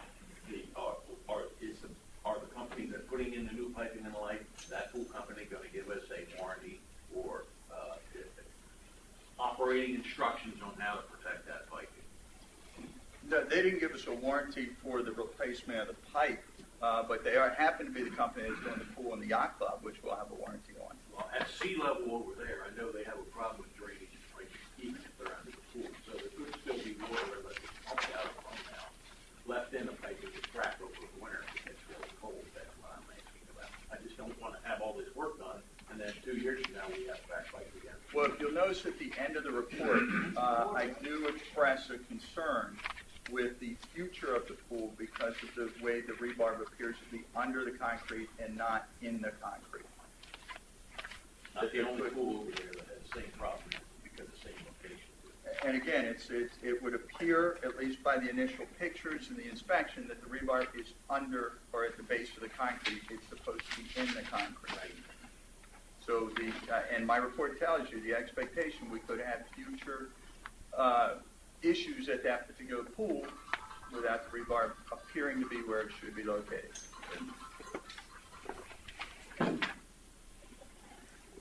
Okay, wine tasting, I just did a quick slide on here at the Yacht Club. Very, very successful event a couple of weeks. While we're on Yes. pools, what's the status with the Mumford's pool? I know it's full, ready to go. Mhm. I had heard that it has a crack. The far end, when I say the far end, if you're standing at with the building at your back, far right corner actually is low, and there is a slight crack in it. What we're going to do is we've got to get something under the pool. The goal right now is we've got to fix the kiddie pool that's there, or the baby pool that's there, to meet the current standards. When we do that, they're going to take that whole fencing down. They're going to have to do it's a 16 or 12 foot slope for the zero entry. So there's going to be concrete work, everything done there. At that point, the intent is to have that corner of the pool repaired. The way that the initial thought to repair it is they'll actually drill a hole into that corner of the pool and actually pump a concrete sludge material under that part to give it some elevation, and some support under that part of the pool, which will handle so it no longer sags on that far right corner of the pool. Thank you. And will that be starting in the fall? That would be something we would like at between fall and spring while the pool's closed. Both that and swim and racket. We're going to have to do something with the baby pool for the zero entry. That's a code requirement. I know that. That's why I wanted to be sure that we start that in plenty of time, so we're not rushing at the end. Yes. Yeah. Okay, wine tasting. There was the Yacht Club. Things at the Yacht Club are really picking up. I got some report about last night. It was packed and everyone's having a good time, so we're excited about where we stand with that. We have a wine club that's formed there. We had 38 people. I know the number. 38. I think 38 people attended the first one. Very well received. Sold wine because, as you know, we changed our liquor permit so we can sell where folks can carry off premise. Huge success. We're real excited about it. There are other things coming up, but we're going to have a regular wine club with different events. Paul Suplee did the pairing. We had the wine purveyor come in and share types of wines, how they cultivate, get the wine made, and then Paul paired with it. So it's going to be educational as well as a good social event. People seem very, very pleased with it. Marketing.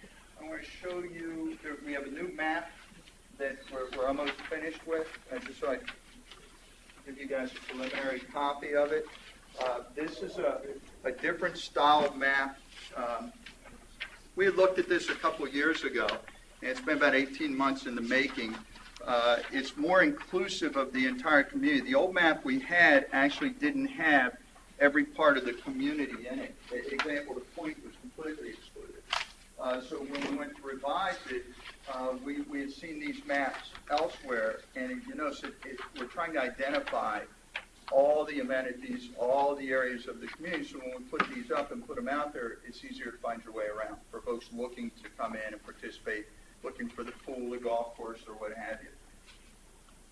Pretty excited about people. It's been well received of those we've shown it to. We're trying to go through and make sure we didn't miss anything. Is this the size it's going to be? Oh, we can make it any size at that point. I can't read. No, you can't read. There is no way I can read those streets. Well, if you look at the old one, it's even worse. So. Oh, I know. The old one was horrible. It's horrible. I thought that the point was left out on purpose. Moving right along. Nice. That was the So anyway, So is this going? What's the status of this now? It's in a draft. We're going for a second revision, see if we missed anything. A great example, the Yacht Club's on there, and I believe, and I can't see this one, the bigger one, I believe it has a green roof. Gray roof. Green. Yeah, wherever it is. It's green. We'll do the blue roof now. Just little things like that we'll tweak to make it. I would like to also meet with Teresa, who's ever doing this. I've got the map for another thing. Well, feel free, that's your Feel copy. free to look at. Mark it up you know. and turn it into her. I Right. mean, that's what we've been We doing. definitely need a new map. This is a good thing. Yeah, so we're excited Just about it. bigger print. Why does my house have a target on it? Well, It's a good remember the reason, plane Marty. comment you made? I needed to make sure they had a place to land.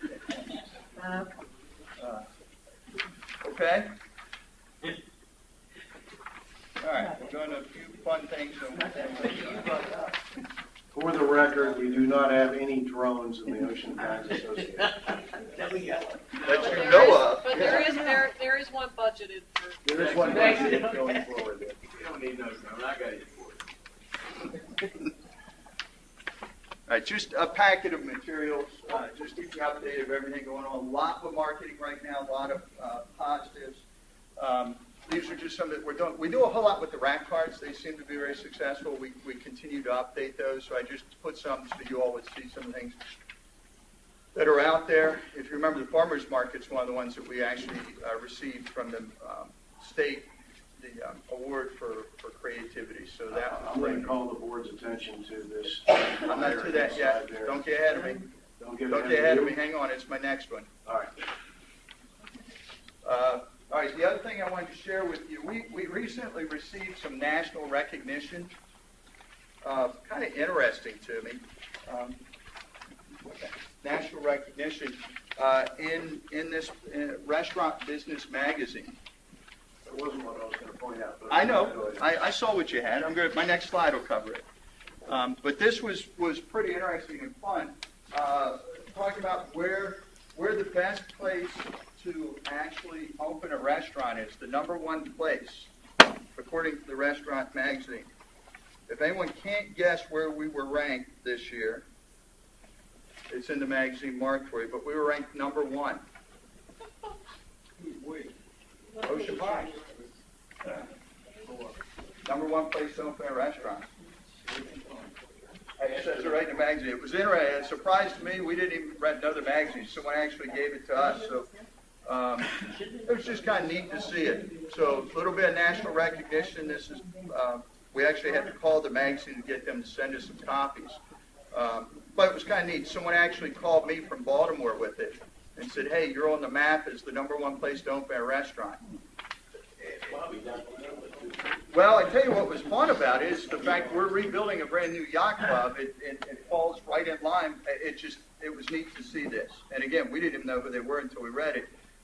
Page 24 actually gives the formula of how they came up with it.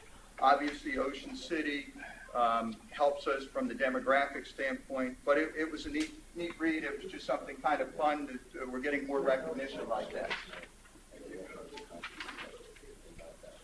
Okay, the next thing I wanted to point out, and that Mr. Terry started to point it out, if you recall, one of the requests that the board had this year was to get more aggressive with the sponsorships, to offset. This was the best way we felt we could do it. We put a 3-piece brochure together with different levels of sponsorship, along with different events that we actually do. So folks, when they're looking at offering some sponsorship opportunity, they actually can look and say, I want to be at this level, or I want to support this activity. We thought the best way to generate that was to actually put something together. And we actually received our first check for sponsorship from the Bank of Ocean City for the fireworks. And they contributed $1,000 towards our fireworks. So we're very appreciative of that and excited about that. And this is how we're going to go after sponsorships, which was one of the things the board was interested in having us pursue. Who is actually using this or giving this out? We'll put it in any of our rack areas. We'll give it out to the different departments. They can hand it out to people.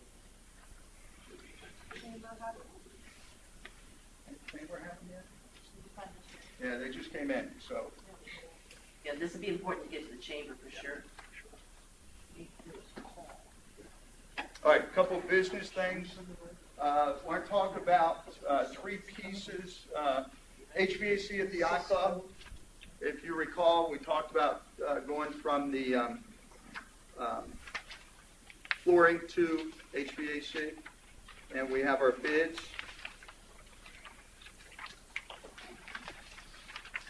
I just which ones you take a look at? Yep, I'm sorry, they're in your that's right, I had to grab it, it's in your board packet. Question. Yes. Are we gonna bid on this today, since we just saw it an hour ago? Yes, was the intent, it's below budget, and it's something you approved last month to do, so I would think so, but Why wouldn't we get these a little ahead of schedule? again, it was a budgeted item that we, It was not a budgeted item, ever. okay. All right, I'm giving it to the board for consideration to approve this month so we can keep moving and get the work done. 22.5 was what was bid for the flooring. If you recall, I asked for permission to apply that towards HVAC work instead.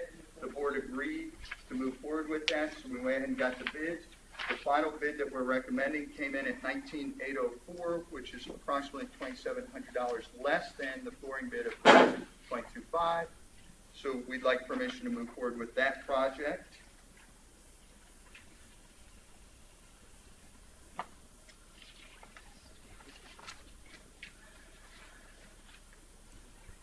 I have read all these bids and I went through them and I concur with the decision. You know, let's see the equipment that's being used. We have 3 bids. It's under what was budgeted. Yes, ma'am. So Please, it was never in a budget, Sharon. we discussed it and approved it the last Never in a meeting. budget. You cannot find this in a budget anywhere. Not the flooring, but the flooring was in the budget. Okay. We're taking the flooring and substituting it for the HVAC. That was our vote at the last meeting. One was replacement capital, one is new capital, in spite of what Tom might have said in an email to me.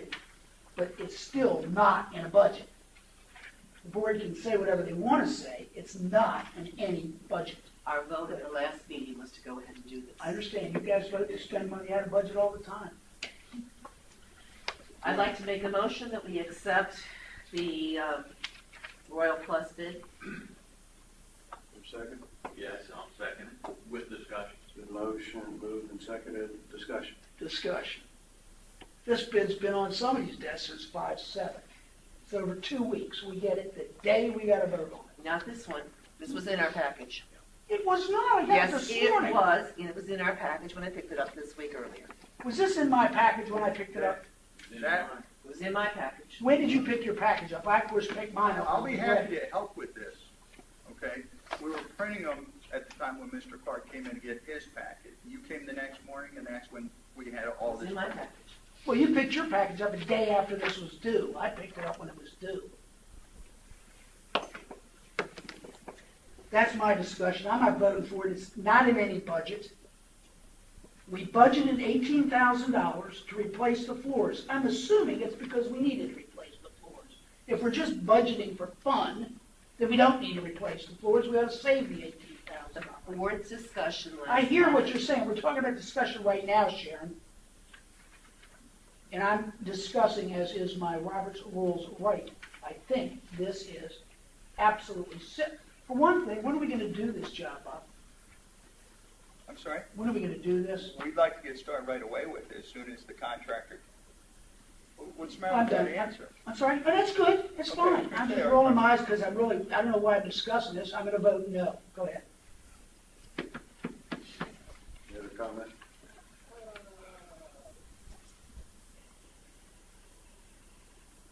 So this will go on while the beach club is open? On the second floor, yes, ma'am. But it won't affect, No, because the Beach Club second floor is empty as it's been for the last 10 years. yeah, I know, Ford is up there on the CDM. Like air conditioning, if they will come. Well, I tend to agree with Sharon. If the opinion of the general manager is that the HVAC is more important at this point than the floors, then the HVAC, I mean, that's what we look for him to do, is to help us make those decisions, so. And put it in the budget. Well, we can argue about the rules and regulations of budgeting, but Well, we had that debate at the last meeting. Right. It officially is not in the budget for HVAC.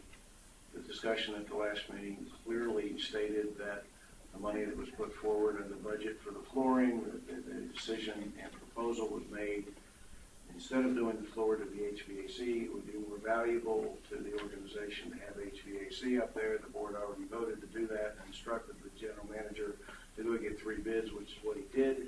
We have the 3 bids in front of us. Any other questions or comments? Call the question. All those in favor? Opposed? 4-2, motion passes. Gonna do the truck now? Yes, please. Truck's the next one, a dump truck. We have 3 bids for that. This one's actually over the budgeted amount by $14,000. Okay, but it's a $100,000 dump truck. It takes 6 to 9 months to get them in when you order them. It's not something you go pick up off the lot. Maybe, they might be able to find one sooner elsewhere, but we've spec'd them out. We're replacing one of ours that's starting to have some wear on it. We're starting to replace parts that are expensive. That was a budgeted item. And our recommendation is using the first bidder, Bar International. Have a motion on it? We'll get to discussion. Can I have a second? Have a second? Let's cut this for discussion. Do we, are we going to get any money by selling the old one? No, that's under discussion. Yes, I'll second it, Yeah, yes. second. Oh, I'm sorry, I thought we had a Got a second. motion and a I second. will second that. Now we're in the I discussion. apologize. Okay, go ahead, Sharon. Bob, do we have any possibility to sell the other dump truck to get part of this money back?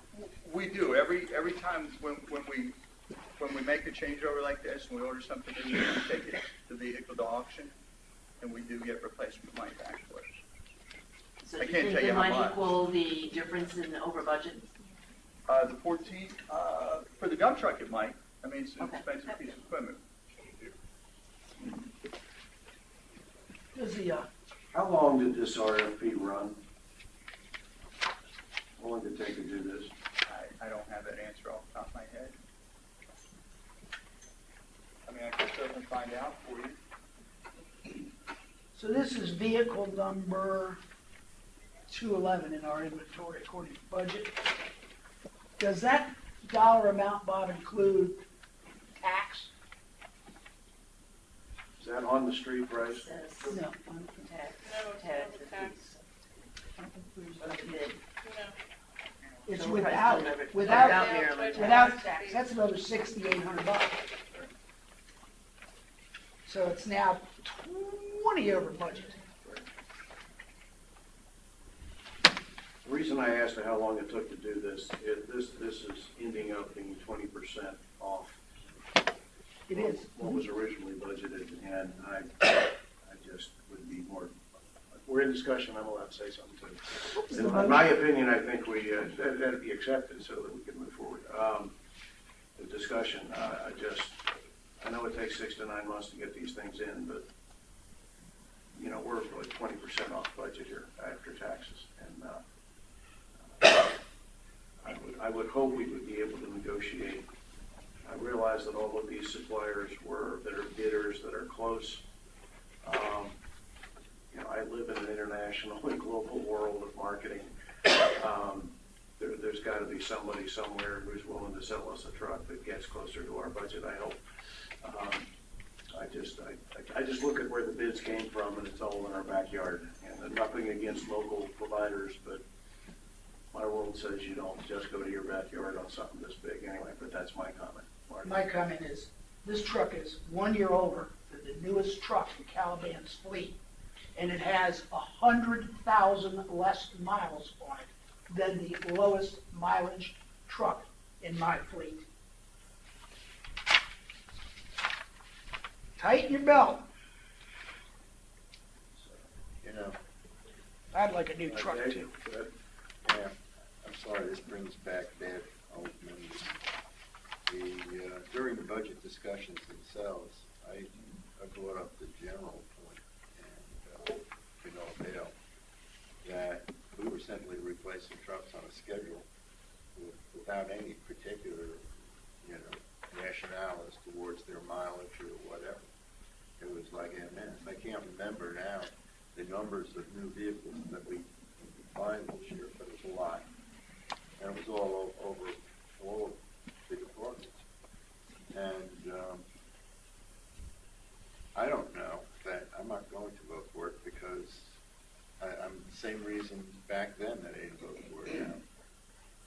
my answer back then, from my fellow board members, just generalizing now, is that, it's the general manager's job and we should trust him. But I had no satisfactory answers back then. I have no satisfactory answers right now as to, what's the mileage, what's the maintenance history that needs replacing. I mean, there isn't a person in this, well, maybe there are people in the room who simply replace their floors every 3 years without considering whether it's got 20,000 miles or 100,000 miles on it. But I've never been one of them. And so I think the answer was unsatisfactory then. I think it's unsatisfactory now. And I think the cost of, 20% increase in cost is very significant. And by the way, we don't have on this piece of paper the bottom, if we vote yes, what the bottom line cost will be. I mean, it's not here. We don't have the taxes. We don't have the tax title. Right? Yeah, it's, Yeah, but it's not. for us to be $20,000 off in what we're looking at right now means that at the time it was placed in the budget, we didn't have accurate enough information to know what the correct number was going to be. And now we're looking at a situation where we're way over. The second thing is, if, as Dave said, we're looking to replace these units not because they're falling apart right now, just like Marty said, that his trucks are in good shape, but because we've had a schedule over the years to replace these things, maybe we ought to take a second look at that. Well, if I may, as I explained in the budget meeting, and I'll say it again here, we have a schedule, but we often keep vehicles past what the scheduled time is. 2 or 3 years sometimes. Correct. If they're still in decent shape and we're not having mechanical issues with them, we will keep them longer. So it's not by schedule. Schedule is only one piece of the puzzle. If you remember, we had a lengthy talk at the budget, through the budget process about that. We have a schedule, so we have an idea for planning purposes, but if we don't need to replace them, we don't replace them. This one's showing some mechanical wear. We've had to replace some items on it. Public Works is recommending it. I brought it to you during the budget process. It was approved in the budget, so I'm now bringing it to you again here. Yes, sir. I don't think that you can always just look at mileage. I mean, you have to look at what the piece of equipment does. I mean, sometimes they wear out and that doesn't have anything to do with mileage. But it is way over. So I think that we probably need to get some more bids. Mileage and maintenance register, you want them to, they would. Well, yeah, that's true. But it depends on the job that the piece of equipment does as well. So. We accepted, give or take, we voted for, some did, some didn't, but the budget passed with this piece of equipment in the budget.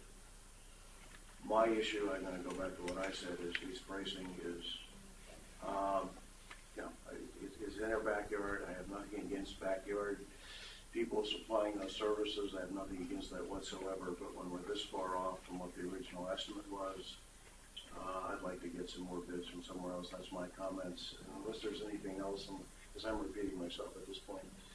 Well, can we instruct Bob to get some more bids for next meeting? I mean, see if he can find something to sharpen their pencil. Yeah. And then come out with the final number with the tax title delivery. If it's under budget, I don't think anybody here is going to vote against it. Or at budget. Okay, I'll call the question. All those in favor of purchasing this truck, all those against? Motion fails. Okay, next one, platform tennis. You did not have this one in your packets. We had replacement items for platform tennis in 2 areas, okay? For the courts, the reason we didn't take care of the first one before the, well, first let me talk about the budget item. 12-13 budget, we had $6,500 budgeted. 13-14, we have $7,000 to do the other courts. We didn't get the other ones finished because when we went out to bid for it, and there's a recap on page 2, when we did it, we only received 1 bid. And we have had several other contractors that come in and do this work for us. At the time, they just didn't want to bid on it. They didn't have time to do it. So what we did was back up and regroup and go back out. And Jerry actually took a lot of time to go through it and separate it to figure out another way we could do this. And we did end up having some bidders come back in, but they only went to bid their particular part of the work. Okay, so one contractor didn't want to take responsibility for all three components. Components being reconditioning and painting of the courts, the moving of the metal fencing, the platform, and we're learning more about platform all the time. The fencing's actually it's tension fencing, so the ball reacts off of it. So we had different companies that wanted to or didn't want to do that work. So he put together a pretty detailed report on the differences, and we felt while they were in here, we'd get them all painted. That's the one change. Now, what that does, though, is it increases the bid. If you look at 65 and 7,000 of 13.5 as we toggle over the 2 years, the combination of the three elements in this particular request is at 16,997 or 17,000. So it is over the bids, but we're having all of the. The new thing is that having all the courts repainted at the time the contractor's in, which we then receive the discount from the painting contractor since they're coming in and redoing all of them now. We will not have to do them in a year or two because they're all getting done now. These are at the tennis conference. Oh, I'm sorry, yes, at the tennis, yes, for the platform tennis area. Statement, Bob, if I may. We just got this. Yes, I carry more stuff to a meeting. I mean, it's amazing I'm not making donuts back here. I did not bring last year's budget book. I just don't have enough strength to carry all this stuff. Had I had this on time, I could have looked up last year's budget. I'll take your word for it. How much was in the budget last year? 6,500. And this year we have exactly seven. So it's 13.5. Well, I don't know that we're allowed to spend money out of last year's budget. That ended. Well, May 1st. and we were going to do the work, but because we only had one bid and they didn't want to do, we had to go back and go through the RFP process again to get a better bid. It's typically something in spring we do. We never thought we wouldn't have a contractor or multiple contractors come in and try to bid the entire project. Just the way it happened this year. This is confusing. The reality is the money's going to be spent out of this year's budget if we spend it, regardless of whether it was in the budget last year or not. That's correct, but It's if going to you, come out of this year's budget. it does get confused, to Mark's point, it does get confused, but if you read the first page or you can just go right down. The conclusions is what gives you kind of the breakdown. Jerry did a real good job kind of identifying it, of why we went in this route. I mean, he's been working on this for a couple months now, just getting all the pieces finalized for us. What's the total? 16,997, if you add them up. I got to add them up. What's that? I got to add them up. Well, no, that's what I'm saying. I added them last night when I was going back through this. I noticed the total wasn't on there, and that's why I went ahead and Oh. added them myself.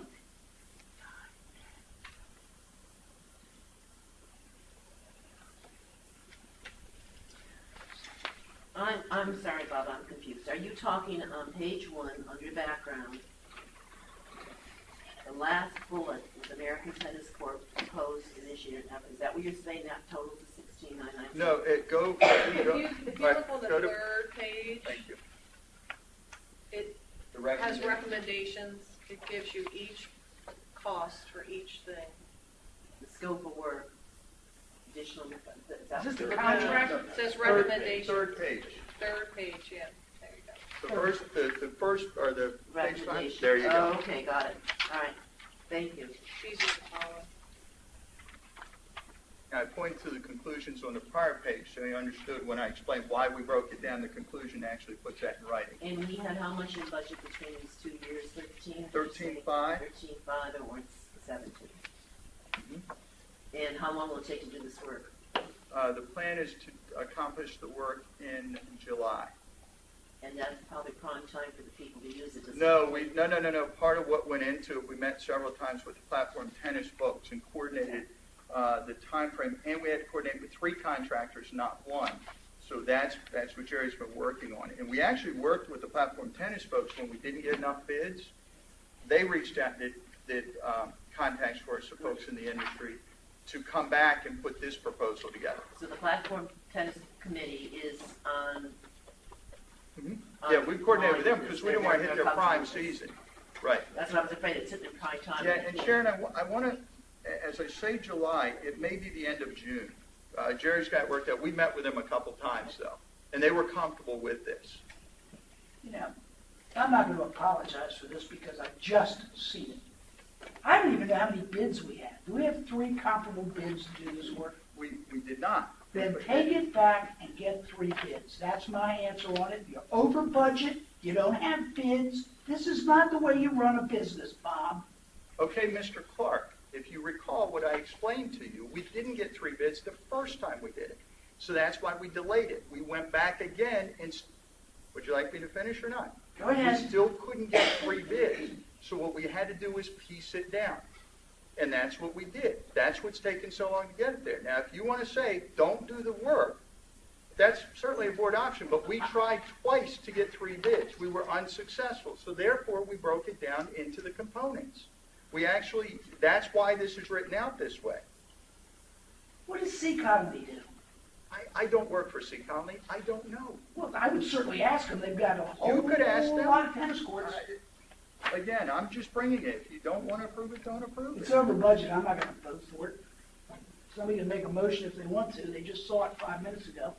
Let's spend some over budget money. Pretend like we don't have a budget. Don't call me next January for any budget discussions. Just call me when it's time to vote no. Silly. I think we just turned down $100,000. You did. I think we need to do, this is a $4,000 item over budget. It's not a major thing. This seems we need to get it done, and Bob has tried twice to get 3 bids. He has not been able to do it, and I'm going to make a motion that we accept this. I second. Discussion? I'm sorry. It's just a little bit of money. It's about 40% over budget both years. Now, I've been served as a board of director here. This will be my 4th year. I don't ever remember going back and reaching into a closed budget before. As a matter of fact, I don't even think it was ever allowed. But let's just pretend that we've got the $13,500. You want to spend 17. That's either A, bad budgeting, or bad bidding. And you know what? I can't tell you which because I've only had this bid in my hand for about a half an hour. No, this bid I've had in my hand 10 minutes. If you guys think you've done your due care, which is your fiduciary responsibility to the people in this room, then you are sadly mistaken. One part of this work, Bob, you said something about part of this work was not in the original estimate, but you've moved it from future work into this. How much of this money is that? It was for the painting contractor when they come in to resurface the court that we were going to have resurfaced to repaint them all. Yeah. Some of them are fading, so that's where some of the additional pricing is. When Jerry did talking with them, it was more cost effective. That's part of why we didn't get a bid initially. It just wasn't cost effective for someone to come in and professionally paint them. So when we included the additional, so it all matched up, so we wouldn't have to do it in the near future, it made sense, and that's why we put it together this way. How much of the $8,835 is future work that's now been moved into this proposal? Well, if you look at it, there's a $2,208 per court price with this proposal for $8,835. That's the fourth.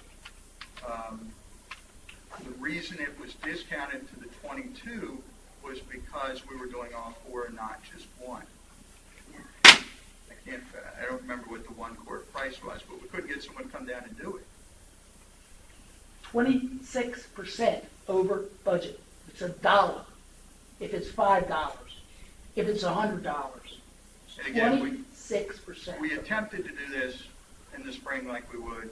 We had no success. We went back to the drawing board, addressed it again. This is how the only way we were able to get the 3 bids, and we had to break it down. So to clarify this to my question, if I'm doing the math right, we were going to have 1 done. We're now doing 4. For the painting, Right, that's what I'm getting at. yes, sir. So 3 times 2,208 is 6,624. And Tom, the only thing I want to refrain from giving you inaccurate information or misleading information is when they do the one, I believe they're doing 2 of them at once, so we just added the other 2. But I'm trying to read through here real quick while we're Twice talking. that amount. And remember, that's a discounted amount for all Correct. 4, so you don't know what you don't know what the real cost is. How much money is in this year's budget? 7,000. $7,000. Yes, sir.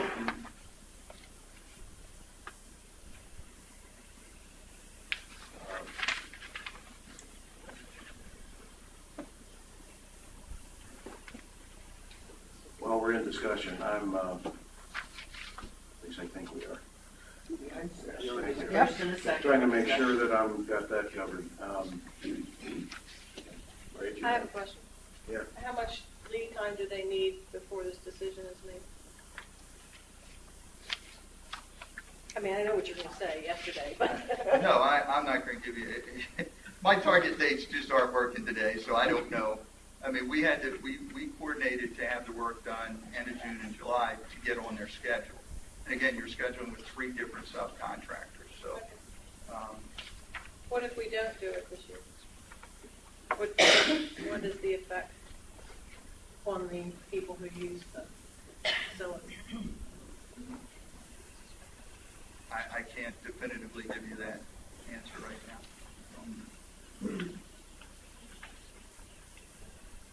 Well, for my personal sake, I just got this, and I need to dive into it much more than I can do in 2 minutes. Bob, may I ask another question? There's this sheet in the back, Bosman Paving, dated 4/2. There's a lot of things in here we're supposed to do. Is that included somewhere else in that 17,000? We're doing Was that the extra? 2x2 framing is what. Remove and replace fence, responsibility of Ocean Pines. Border strip, 1.5 inch by 2 inch, will be the responsibility of Ocean Pines. No, aren't they saying that's your other contractors, correct? Correct. Yeah. So that is Not us, included in that's the other, this. yeah. They just use the term Ocean Pines because they don't know who else is doing it. Well, this got 2 strikes against it for me. A, it's not budget. Strike 1. 2, I just got the bid. Strike 3. It's only 1 bid. If I can, Sure. yeah, just for my own question. That's not a bid. I mean, 7,000 was in the budget, with now $10,000 more than 17,000 is the total price. Yes, sir, 16,997. Yes, thank you. 17. Some portion of that I could accept if you're saying that we're going to do work now, which would basically be more efficient, save us some money later. If that comes up, and that's one of the conditions that would allow me to vote for an out-of-budget proposal. I mean, if it makes sense and it saves money, then do it. But I'll ask this question. Okay, we're 10,000 over budget. Where's the money going? I thought we were closer to 4,000. That's if you take the money out of last year. No, you can't take the money out of last year's budget. Oh, if you There's can't, no then such thing. 26% was way wrong. There's no such thing. You're There's no such 100% thing as that. It doesn't just stay there. I mean, it's not, I mean, basically, you're going to be taking this out of something, and we're just going over budget in the end. No, I think that's a There's no very, replacement. I mean, there's no thing, well, let's do this instead of that. That's what I'm pointing.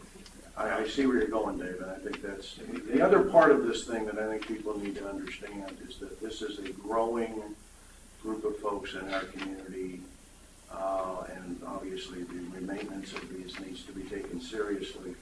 At the same time, I think we can table this motion, give us more time to review this. That's what I'm going to do. Can I make one correction to something I said earlier, Tom?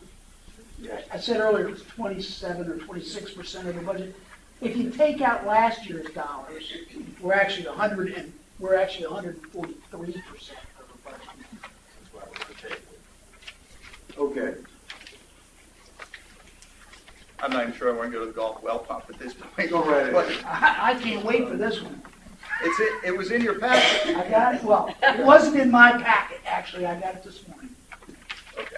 Golf well pump, and they pulled the pump out. If you recall, we broke it in two pieces before. A.C. Schultz was who we agreed to. They pulled the pump out.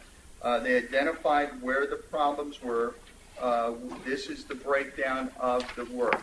The challenge comes in is I was approved to move forward if the work was within the $15,000 limit. The work is actually $19,436. A breakdown of what those pieces are there. They have they pulled the pump out. They've got it broken down. This is what they said they need to get it repaired and back in service.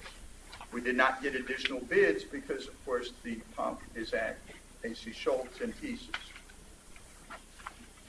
That's what, and if you recall, that's the lengthy discussion is we what we had said. about it. So I did not move forward with getting this pump fixed because it was over the 15. I thought it was more appropriate to come back to this board meeting before I did. This pump is operating the water for the irrigation of the golf course. Correct, for a half of the irrigation on the golf course. So- Yes, the other pump we replaced a year and a half? Okay. I don't remember exactly. With the last 2 years, we replaced the other one, and we're doing the same thing on this side now. Is this the front or back 90? I knew you were going to ask I me. know. I don't remember which one it is now. I had it last month because I had it Okay, laid no out. problem, I'm just Yeah. curious. We probably Back, shouldn't I be think. discussion before a motion, but I'm gonna say, We're it. asking You make This a is motion. another sole source contract. Now you look at it, it's a sole source contract. Little history. We approved a sole source contract with McDonald and Sons because we had to get the work done by May. Ain't done. Ain't done. Then we had another sole source contract. What was that one? Oh, Harkins, we gotta have $630,000 right now, or we won't have that yacht club pool open by Memorial Day. I would love to know why Somerset Well isn't here, or Daisy Well. I had to go back in my yellow pages and find this firm. And I've been doing wells on the eastern shore of Worcester County, Maryland, for 40 years. Never heard of them. How come Somerset's the biggest? Daisy's the second biggest. They're nowhere in the bid package, anywhere. They'd be happy to bid this work. Just because these guys have the pump doesn't mean anything. You get 3 bids to replace the pump. That's what you're doing. You're not fixing it. Yeah, I do. I make a motion that we accept this bid from agency Schultz. A second? I was- Sole source bid. Now we're in discussion. You have a duty, a fiduciary duty to get as much education as you can get. Has anybody else looked at this bid since the last meeting? Has anybody else called around? I don't think so. I have. This is ridiculous. There are well drillers up and down this county that would love to do this work. Why don't we have bids from Somerset and Daisy? And to answer that specifically, as we talked about last month, I was told to go ahead and move forward with this work. However, when it came above the 15, I thought it was appropriate to come back to you. We never told you to do this, or you wouldn't be sitting here and asking. For the third time, over 15 is above my lending limit. So Correct. therefore, Your lending limit? So I came into He's still in banking banking background. So I came back to you all. If you don't want to do it, don't do it. I mean, Obviously, I didn't vote for it the last time. I'm certainly not going to vote for a sole source contract. So I have a question. So if this is not corrected, then what happens? There you go, now we're spending all this money on the golf course and everything. Yeah, I green, put and my we got life on the pumps. line for those greens. Yeah, and then we'll never get that yacht club pool open on Memorial Day either. Come on. You get 3 bids in just 2 FYI, we days. did make the May 1st deadline this year for the greens, and it's been a big success. So we do have a history of hitting I'd like deadlines. them which to is remain green. But Okay, why are all those pipes stacked up on Hingham Lane? Hingham Lane. Hingham Lane, whatever. What do they do? Because they found some underground piping that wasn't plugged. Well, you're asking, do you want to answer or not? No, I really Can don't. we, may I, can we get back to the subject? All right. Are all the sprinkler systems on the golf course operating right now? They are. Off of the other well pump. So in other words, we have one well pump that's taking care of the whole golf course. What's the estimate of how long that can continue? Well, as the concern, when I asked Rusty that same question, the concern is right now, because we're fortunate with the rain and the temperatures being where they are, we haven't, that one system can support both. As we get into the drier, higher heat, they're gonna have to draw more water. That pump we will put a lot of stress on that one pump that we just replaced. It's not made to run. Okay, both so sides. it'll last for pretty good long time, but it's risky. One, refresh my memory, Bob. Yes, sir. Why don't we have multiple bids on this? Well, we did last month when I came in. We had 3 bids for it, but the challenge was we didn't know I couldn't go to the next step to know what the problem was, and we agreed to. You lost me there. Remember, the well was broken. Yeah. They had to do the removal and check it out, scope it, everything they had to figure out, find out what the Okay. problem, whatever company we selected. You guys agreed to go with AC Schultz, which is who we used last time for the other well, and we did a bid then as well. We did a bid for the well. So we did it that time for the other 9 holes. So we went back, got bids, they came in. You all agreed at last month's meeting that we could move forward with them, and also agreed that if it was under 15,000, just go ahead and get the work accomplished. When the estimate came in, it was 4,000 and some odd dollars above the 19, so above the 15. So I'm coming back to make you aware of it and get guidance from the board. Okay, one we more approved thing. the sole source last, No, No, we didn't. no, we did not. We had 3 bids to inspect and find the problem. We chose this company. Yeah. Now, we need a bid to fix the problem. But we did. But we don't have any bids. Excuse me. We're going back and forth on this bidding thing. The reality is, in the last meeting, we had 3 bids. What Bob is saying is exactly my recollection of the situation. If the work to fix the pump was going to be under your work authority limit, which is 15 grand, you were instructed to go ahead and do the work if it was under that. Yes. It came in over 15 grand, which is the only reason you're sitting here now Yes. with this in front of it. If I'm getting this right, That's this is correct. the company You're not. that did our other pump, That's correct? Yes, sir. the one that's working the whole golf course right now. Yes, sir. And these guys inspected this thing, and all the pieces are in place laying around that they've inspected it, right? Do I have it And right? again, I haven't gone to their show. What have I gotten wrong from the last meeting? Have I gotten? Pretty much everything. Oh, good. Or let me explain something to you. I don't care if it's a $10,000 repair or a $5,000 repair. We're supposed to have bids. Our general manager is not supposed to just make, this looks like a good one, easy one. There's supposed to be bids for our general manager to make due care decisions. He doesn't have $15,000 authority just to spend. Okay, well, I'd like to comment to that. We also heard a lot of comments last year when we were doing the yacht club town halls that people do not want us to repeat the former way Ocean Pines took care of their equipment. And we're doing it now. We're using one piece of equipment to do 2 jobs. That piece of equipment is going to wear out a lot faster. We're going to hit a hot spell. It's going to work hard. So in a couple years, that pump that was supposed to last 10 years is going to be worn out. So we're, in order, and I know we have a fiduciary responsibility, but we heard from almost every single person that spoke to take care of our facilities, to fix our equipment. We need to put that pump in so these greens are kept up that we just spent all this money on. I'm not saying not fix it. It'll take 1 week. We already have an RFP, I'm assuming. Take it out and give it to 3 or 4 well companies. Oh, it's got to be back in a week. And then, We'll take a look at that and say, oh, here's one for a better deal. Then we've done our duty. We've looked at more than 1 bid. and how are we going to look at them? Well, obviously, we're not going to wait until the minute before the next meeting, I would hope. No. Are we calling another meeting? You could do it A by special phone, you meeting? could do it by email. I'm just asking for the process because We we have can't elec- wait until the end of June.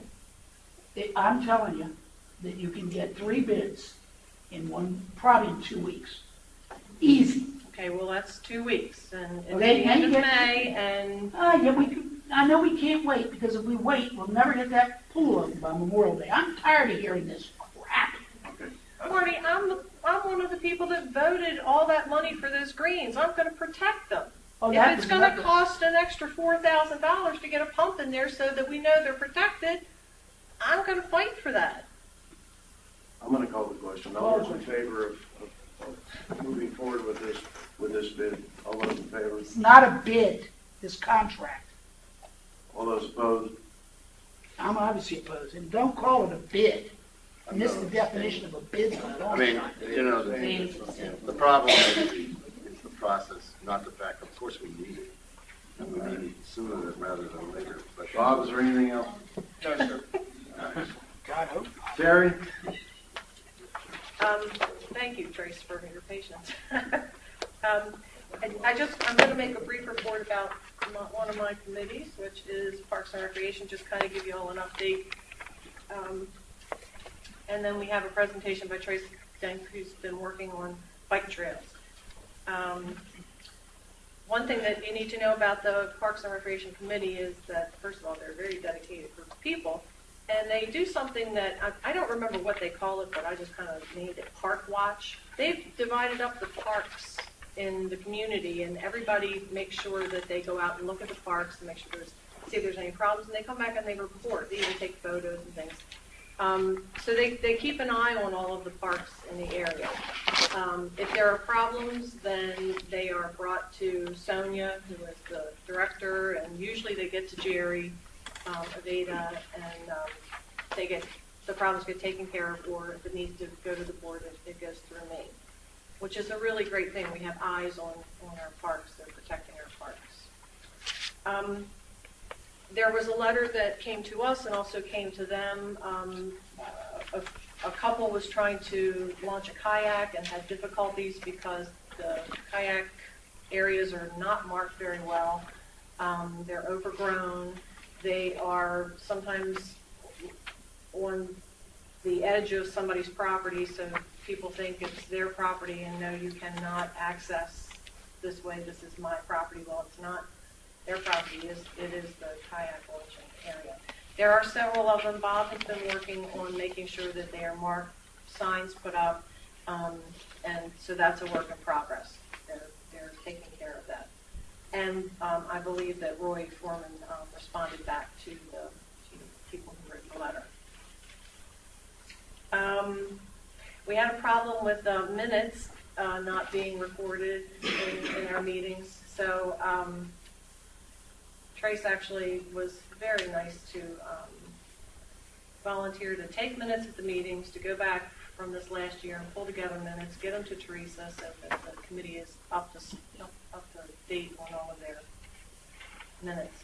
Also, we had prior discussions about committees and responsibilities and in reference to our resolutions. And so I took copies of the resolutions that were appropriate for Park and Recs and distributed them so everybody there could read them, see what they are responsible for, how our resolutions, as far as committees work. So it was kind of like an educational tool. And I think we're all going to do that so that everybody knows what those documents state.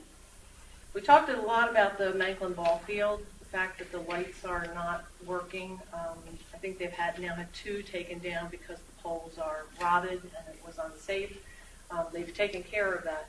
But that field was used for a lot of things, and Park and Recs really feels the loss of that field. So they're looking at different ways, possibly maybe some sponsorships on the fencing around it. We actually have a member who's going to do a golf tournament in August in honor of his wife, and he's actually going to donate some of the proceeds to the Manklin Field, however we're going to do it, to help that come along. So that's a continuing conversation that we've had with Bob, and Sonia kind of keeps track of that, but it's really high on their priority list to get Manklin Field back to a lighted field. And then None of the lights working at all, or just? I think the lights work, but 2 of them are now gone, so you can't have Can't a you- partially lit field. Got it, okay. Yeah, and it has really put a cramp in. I remember a budgeted item was $175,000 for the lights. Is that still an accurate number? Do you have any idea? I believe that number is accurate. I don't think that's changed. No, and no, that That's has a lot of money. Yeah, It raises Warranty sponsorship. for 25 years. yeah, they're 25 warranty for years, okay, that's 25 good to years. know. And, yeah, they've done all their homework as far as that goes. But that's Unfortunately, it was too late. yeah, that's become something that's kind of moved up to the top of their list. Good. We had discussions earlier meetings about the bike trails, and actually Dan had put forth some information about bike trails, walking trails, hiking trails, not having bikes on the walking trails. Marty we had talked about this last, about maybe there shouldn't be bike trails with the walking trails that it's documented somewhere. I've looked, a lot of people have looked, we can't find it anywhere. The only thing we know is that there were at some point signs that said no biking. Those signs have been gone. But that's why I asked Trace to come, because he's, You say the signs are gone? I took photographs of 8 of them a month ago. weren't they taken down? The Bainbridge Park, sir? No, the Bainbridge Park, the signs for bikes are gone. Yeah, maybe that, I'm talking about all the other trails. I'm mistaken then, it's just me. Well, that's my goal. So I'm gonna, Essentially, to add trails that are bike friendly. yeah, there were a lot of questions, so I thought, since Trace has been the one that's been working on this project at Bainbridge Park, I thought he would do like 5 minutes of what his work has been. So go ahead, Trace. Actually, it's microphone. Use the microphone. Use the mic. If you don't use the mic, you won't be on TV. So the folks that are streaming live on the internet can So hear they what can you're hear saying. you. So, looks like I can still say good morning. You can take why that don't You you raise hand that out, up, it's okay. or just take it off. It's hand Just I out. take don't it think off. it's turned on. I'm going to read. Nope. Raise it. I don't have bifocals yet, so I guess.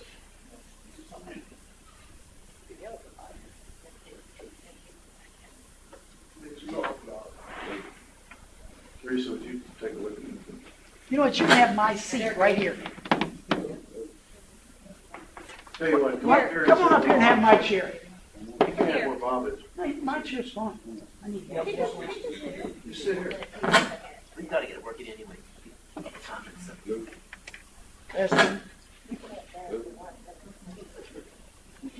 I have a pretty loud voice.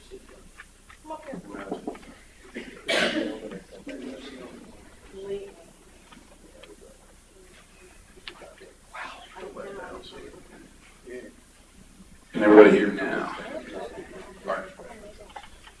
Thanks, Ocean Pines Board of Directors, and of course, thanks, Terry, for bringing my cycling ideas to the board. For those of you that don't know me, my name is Trez Dank, a.k.a. Kathy Dank's husband. If you know her and the band Full Circle, of course, they played last night at the Yacht Club and have for many years. I moved to Ocean Pines in 1999, and we found a fixer-upper, and 15 years later, I have 2 boys that are 8 and 10 years old, and we're still fixing her up. We live on Moonraker and off Sandy Hook, and we use both Bainbridge Park as well as Somerset. Over the years, I've heard myself say, you know what they should do, a million times. And in regards to cycling, it's the thing that I do for myself, and I've enjoyed mountain biking since 1989. All these years, I've driven 2.5 hours to go biking on trails, and on the drive home, we always comment on how it's not very green, and that we wished we'd be able to do this at home, where we live. In 2007, my children had been attending Shaw Elementary School, and it dawned on me that it was not very easy to take my kids to school by bicycle, and I had realized that moving to Ocean Pines, I had given up my love for commuting on a bicycle. The lack of bike lanes and the precious cargo that I had stopped me from riding my bicycle. At this time, I had hoped that the YMCA that was coming would happen, or possibly the dualization of 589. I had gone to all the meetings that they had at the middle school and had my ideas recorded through the state and everything like that. 20 years later, here we are on the Eastern Shore without any bike lanes. Elsewhere, cycling has become a huge industry. It's over an $8 billion a year industry, And we've fallen behind the times, especially with the public safety aspect of riding bicycles in traffic. My plan started with building a small loop in Bainbridge Park. I had been working with the Eastern Shore IMBA, which is a international mountain bicycling club that I had joined. Ocean Plains Recs and Parks, the GM, of course, Bob Thompson, and Public Works. The procedure that we established has been the club that I am the president of had adopted the park, which was Sonia and I's idea, and we carried that through by having phase one be a cleanup. The past 2 years for Earth Day, I had 6 to 8 people. The first time we had 15 kids cleaning up trash. We spent 3 to 4 hours cleaning out the landscaping ties that had been there and had rotted. The rebar had been showing through and it was become dangerous. We cut back the overgrown shrubs, we raked the gravel, we exposed the root, anywhere that there was exposed roots, we tried to use the gravel that existed to cover them up so that it was safer. We built a new extension to pass the pond where the banks had, the pond had exceeded its banks, and Public Work will finish this trail with stone dust, so there will be a complete path around the pond. Even when it's flooded, you'll be able to walk your dog or ride your bike around without doubling back. This is very important when you have more than one dog walker. We generally all keep an eye on each other, and so if you see one person coming one direction, you may turn and go the other direction, things like that.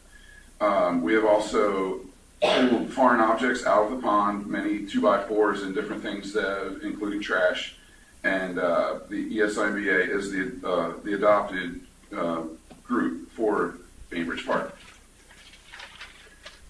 Phase 2 was that we marked with survey flags a path through the southeast corner, and we walked the path together to ensure the property owners were not infringed upon. Excuse me, I've had a cold for 2 weeks now. With the property in view, and we had approval from Public Works. Eddie has been very generous and helped us. He brought in a truck so that we could, or a trailer so that we could haul stuff out, and we've worked with him hand in hand. With that approval, we cut an 18 to 20 inch path using hand tools, and then we proceeded to the southwest corner. And just recently, we marked that area with flags. This is all what I've been taught and learned through the IMBA, and it's all sustainable trail building. It goes all the way back to the 1930s with the CCC and how they also built trails. No further work has been done to this point, and now that we're in the season of ticks and everything, I don't put my workers in jeopardy, so we've basically had to call it quits at this point, and we will start again in the fall. I hope that you'll support my endeavor. I think it benefits all pioneers, and if anyone would like to ask questions, I think that would be the appropriate thing to do. The specific question I have, Fred, is that this bike path that you're putting in is not in the same spot as the walking path, right? It does overlap in certain areas. Even though there's 14 acres, it's not possible to continue to assume that you can keep people separated. I generally feel that bicycling is an all-inclusive sport, even though the folks that do it are generally independent of each other. And so there are going to always be situations where people are riding their bikes on the other trails. But the trail, what I'm trying to specifically get to is the trail you are building is not over the same path as what exists today. Right. You have to use the original path to gain access to some of the bicycling trail. It's not possible to make it completely separated. But it's a different path. But it is a separate path. That's what I'm trying to get at. Yes. We're not fixing up the walking path. I also fixed up the walking Yeah, he path. did. Well, I know you did that. Yeah, I'm they just did trying to that, make yeah. sure, because the issue here that some people had concern with was that we were going to have bicycles riding on the exact same path as the walking path. It will definitely happen. I cannot stop people from riding bikes on the stone. No, I'm not saying you can't. Marty? I went out and walked the whole thing, and saw what you did, and up through the woods, and the branches are cleared out, and the bicycling areas are there. And I think it's exactly the way you described it. It doesn't appear to me to be right on anybody's house. I mean, there's some houses that back up to that park, but they're not really affected that I could tell. But my suggestion would be if any director had concern about it, to go over and walk it. I'd love to walk it with you, because I was over there flying dumb and happy taking photographs, trying to figure it out. There were no walkers or riders there. Of course. But I I think it's great what you guys are doing this personally. I think it it's sounds to me like a free amenity. Yeah, I think it's wonderful, personally. I appreciate the whole committee and you specifically driving this. Chaz, what is your goal in the future? We can get this one path done, then you want to connect. Similar to the way that bike trails are built, it's called stacking loops, and so I'm using the same premise to build this one to gain some more notoriety. Another issue is that there's a lack of bicyclists, especially off-road riders, because it's not provided. Time and again, people have not been bringing their bicycles to the beach. At every bicycle shop, you will hear the same thing. I don't bring my bike to the beach anymore. When it comes to off-road riding, of course, beach cruisers are a different issue, and that's the kind of bikes you would find people riding on the Stone Pass. The bikes that we ride have gears and are made for going up hills and down hills and are a little bit. If I'm Bigger. correct, isn't there a path by the library that goes along Route 90 sort of? Yes. There used to be excellent single track. Yeah. There used to be excellent single track bicycle trails where you could look at the moss and be at well with nature. Yeah. I was there the day that the bulldozers came through and put in the mulch trail, and I've been pursuing this since then. Okay. You are working. I would object to the trail that's there now. It gets underwater. It's not sustainable. It goes in a straight line. And it's boring. So what I mean, I'm no offense, but what I'm trying to do is create a situation where you feel like you're lost, where you actually can get lost in the nature. And, you know, although there's certain ways that you provide enough of a sight line so that people don't run into each other, you're trying to create a situation that's more natural. And that's one of the reasons we pulled up all of the railroad ties, the landscaping and stuff like that, was to make it. So how long is this trail? Is this about a mile long or At this point, it's a half mile. half mile? Yeah, and we have, so hopefully we'd have the northern section to get back into the woods with, and it would create a loop that may be a little bit longer than that. I'm trying to get a mile, so that would be excellent. Thank you very much. Well, thank you, that's great. Thank you. Appreciate it. Thank you. Just keep working with the committee and Sonia so that we're connected back to Bob and his team. And I will pass on his email address to anybody so that you guys can connect with him if you want to go. Very good. Thank you. All right. Thank you very I think much. the only concern was, I mean, talking to Dan, the only real concern was that you do have these, how do you describe some of our ocean pine fields? Some of them are into boring. They like to walk down the quiet path and only see a squirrel occasionally. I think what I saw there could interact. I think that was my only concern, was can it interact? Yes, sir. Yeah. I'm not building any jumps or any Yeah, kind look of nice. obstacles that would make it, it's not like a Red Bull Rampage. If you Google mountain biking, it's nothing like that. The primary goal is to get people in physical condition and their skill levels to the point where they can travel with us to go to these places that are farther away. I just attended a mountain biking event that had 3,000 people attended. And my goal in the future would be to do that at Shad Landing, and I've built 30 miles of trails there. It's Crested Butte. I don't know if you know what they do out there. If I could afford to move They're, there, they're, I certainly would. they do mountain biking. Okay, thank you very much. Do we have a microphone for public comment? Okay, public comment. Brooks has got the mic. It just worked. I posted on one. Anybody, public comment?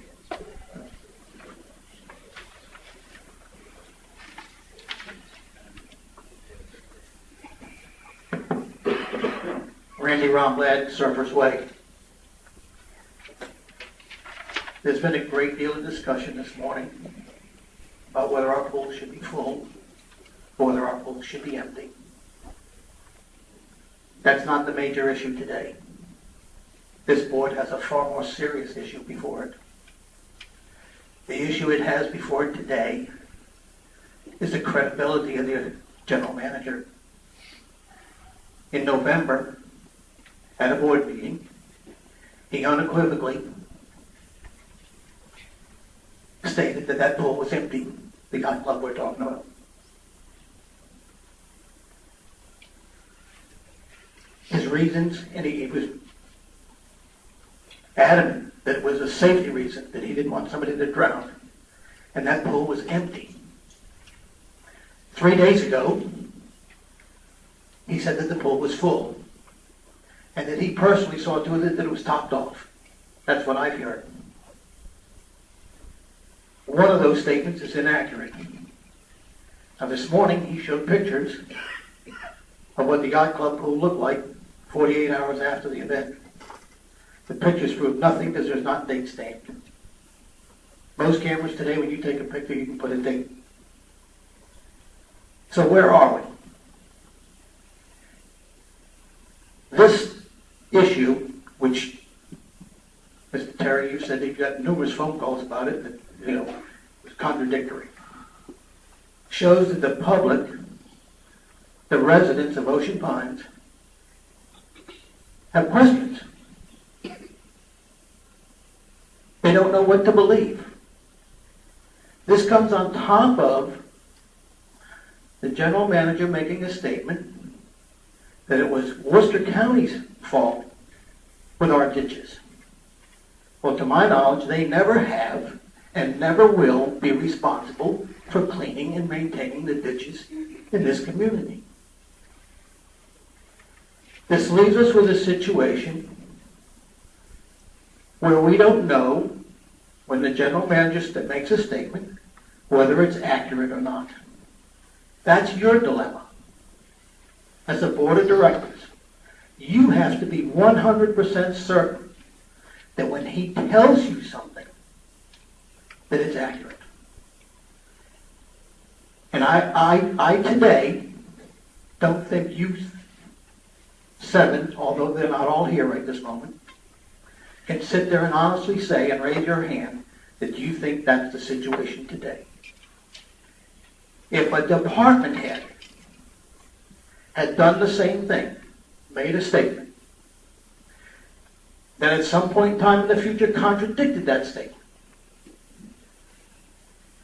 what would his future be? I mean, what would you do with that employee? Well, your employee has done that. And whatever the fate of a department head would be, should be the fate of the general manager. We need to restore trust in this community. And today, and it's obvious from the reactions you got from the town hall meeting, that today we don't have faith in this community leadership. Thank you for your time.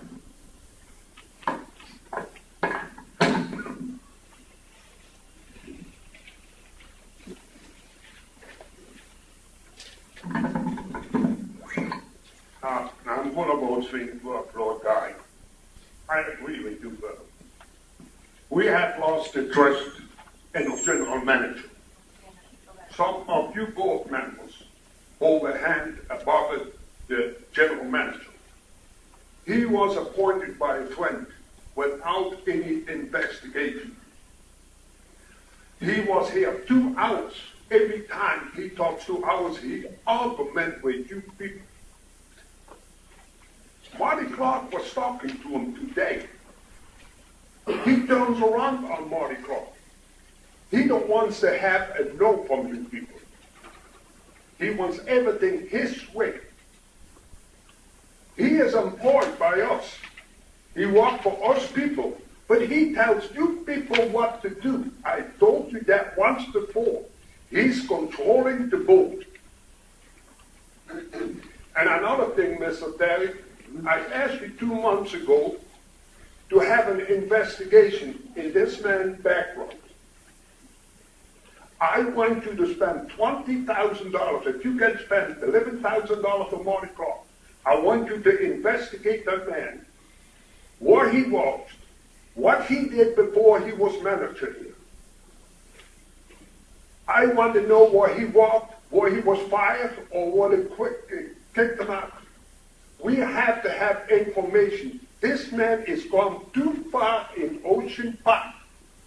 He's promoting himself. We had here, before Olson, was his name Vargas? He was the best manager we had. He sat back, he listened to you people. This man not. He knows everything. He has to be investigated. And if you don't do it, Terry, you're a good friend to me. I'm disappointed. This man has to be investigated. He's gone too far in Ocean Park. And I can tell you, I get calls, people stop me and talk about this man. There are people what work over here, they're very nice people. They're scared to speak up to this man. If they say something no to them, they're on the crap list.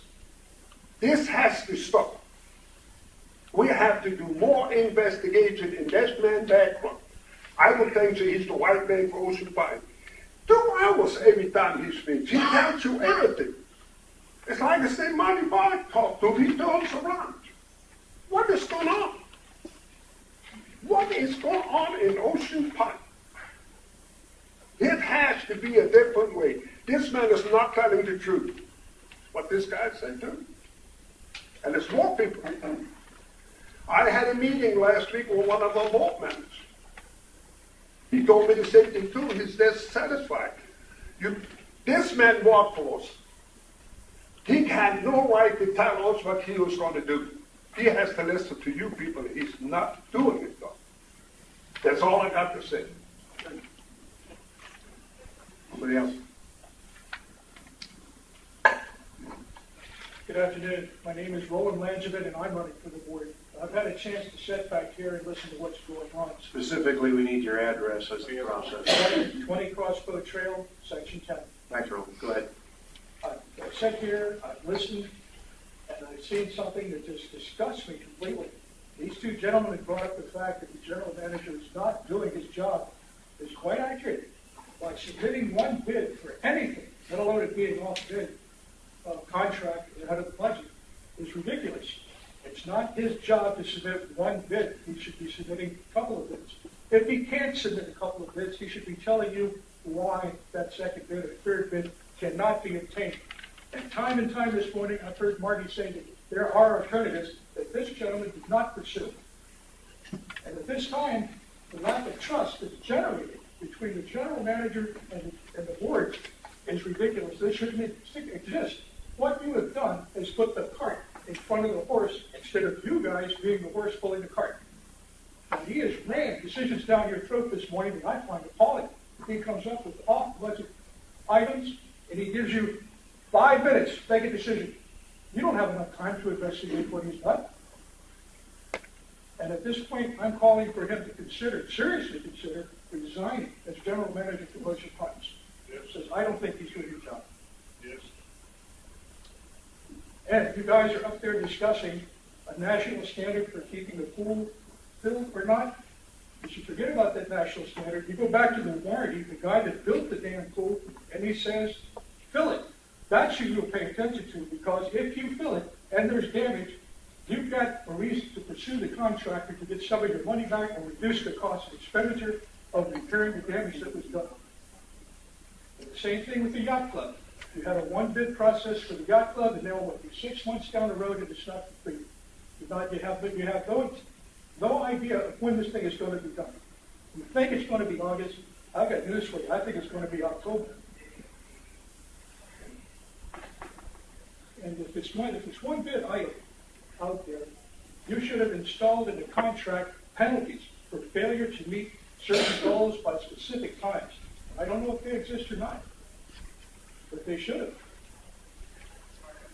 If it's 6 months out, the contractor should be fined $20,000 of his profit budget. We want $20,000 back because you failed to meet the objective that we set Memorial Day.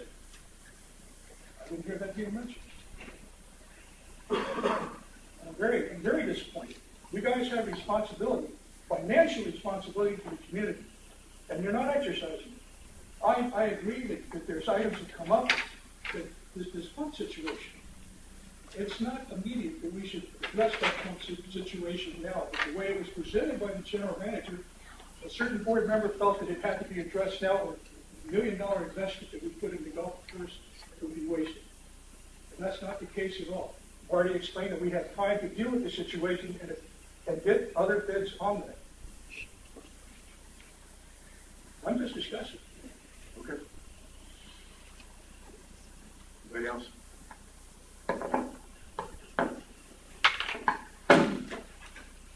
Okay. Old business. Really? Really what? I know, I just didn't. so fast. Well, It is what it is. All right, the discussion that I wanted to have today concerns the search process, which has evolved over the years, and as a result of the changes of the last bylaws. 6 years ago, we changed the bylaws, and one of the most significant changes is that we eliminated a nominations committee and replaced it with a search committee. The difference between the two committees is that the search committee just does that. It beats the bushes, it advertises, it does whatever it thinks it can do to find candidates for the board of directors. The nominations committee, on the other hand, had at least an implied and I think explicit responsibility to vet the nominees and to determine whether or not they were eligible by whatever criteria actually they could use or they wanted to use.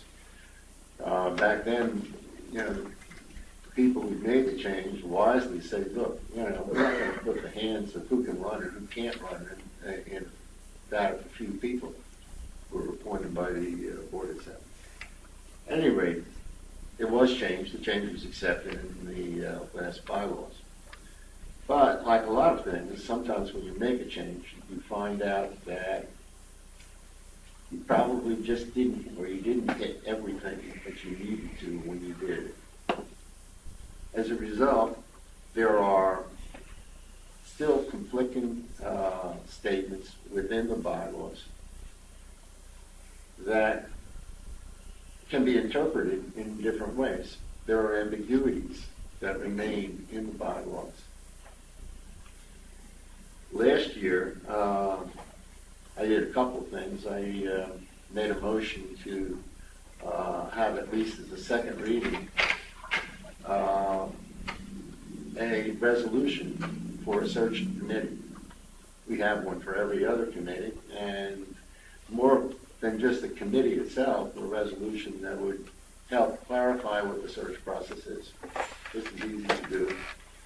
Well, nothing's easy to do, but on the other hand, it's certainly, considering that we revised every resolution that we ever had over the last 6 years, it's certainly in line with what we've already been doing. The board at that time refused to even discuss it. I mean, they wouldn't second the motion. They wouldn't, just blank stares and say, sorry, Dave, no discussion. So I'm bringing it up again because, again, we have confusion. We have individual interpretations of what it means. And we have a process that's not documented. Not documented. I'm going to go through some of these. I apologize to the board. This came out late last night. I don't know how many people here I saw it, but I got that. had an I read opportunity. it over last night. Had an opportunity to look at it. Actually, I'm using mine to make notes back and forth. According to the bylaws, there are two relevant sections in the bylaws to this. Section 502C, which addresses the application process to run for the board. On an application form, the candidate shall state that they meet the requirements of another section of the bylaws, which is 3.016. Basically, on the application, the candidate affirms that he is eligible to become a candidate, and one of the significant things is they must be eligible to vote. Now, 301C gives several conditions that say why he will be eligible to vote. But all of this can be fairly quickly determined just by an examination of the association records. Now, 301C states that members only become ineligible if they fail to pay 35 days prior to the voting deadline. And that's roughly July 6th by our current calendar. On the other hand, in 501, 502, I know these numbers are bad, but the ballots are due in on, the applications are due in on May 10th, by May 10th.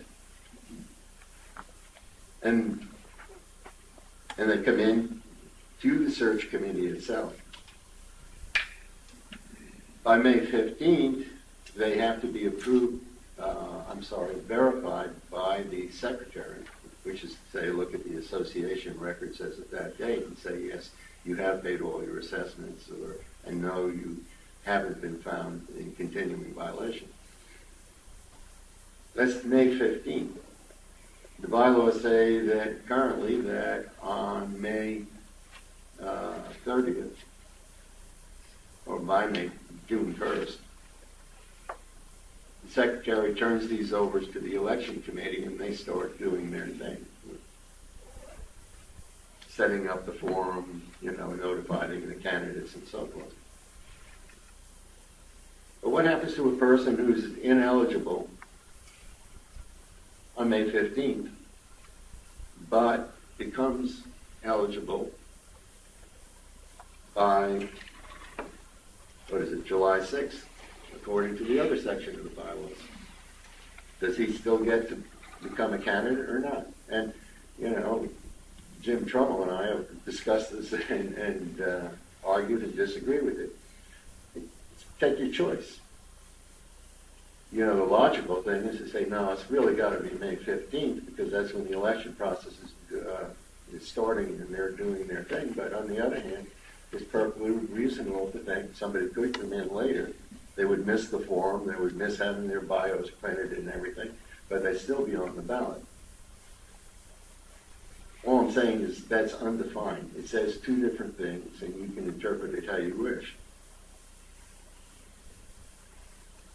Bylaws 502 says the search committee shall provide a list of candidates to the secretary no later than May 15th. But the nature of the search committee is such that it can't do anything at all with the applications that have been received.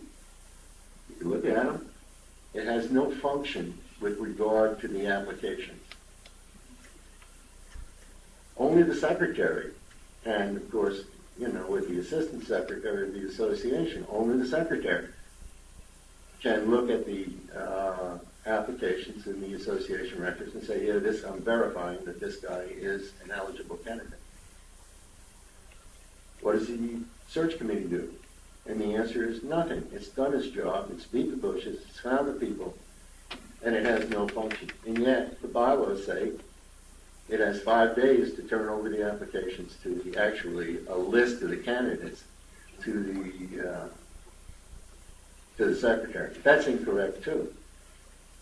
Because as Jim pointed out, in fact, they have to turn over the applications.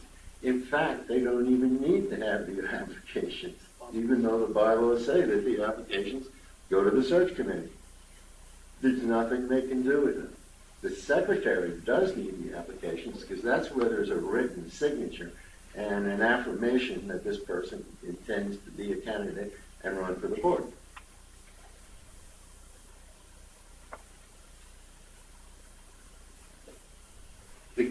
There is nothing in the bylaws that states that candidate applications are in any way confidential. And that's, by the way, it's historically true. Applications came in, if one of the press or somebody wanted to find out, hey, how many applicants do we have? A board member talks about how many applicants do we have and who are they? All of that information is open information. There's nothing in the bylaws that says it isn't. But yet, recently, in a discussion between board members and the secretary, the secretary has maintained that it would be unfair to release an applicant's name in the event before he's actually verified. Not historically accurate, because we certainly have done that in the past. And when you think about it, not really a valid reason, because again, verification itself is a separate process. Releasing the candidates' names, or at least making them available to those who are interested, is something that we've always done and we should continue to do. There's very good reason for that too, which I won't get into now.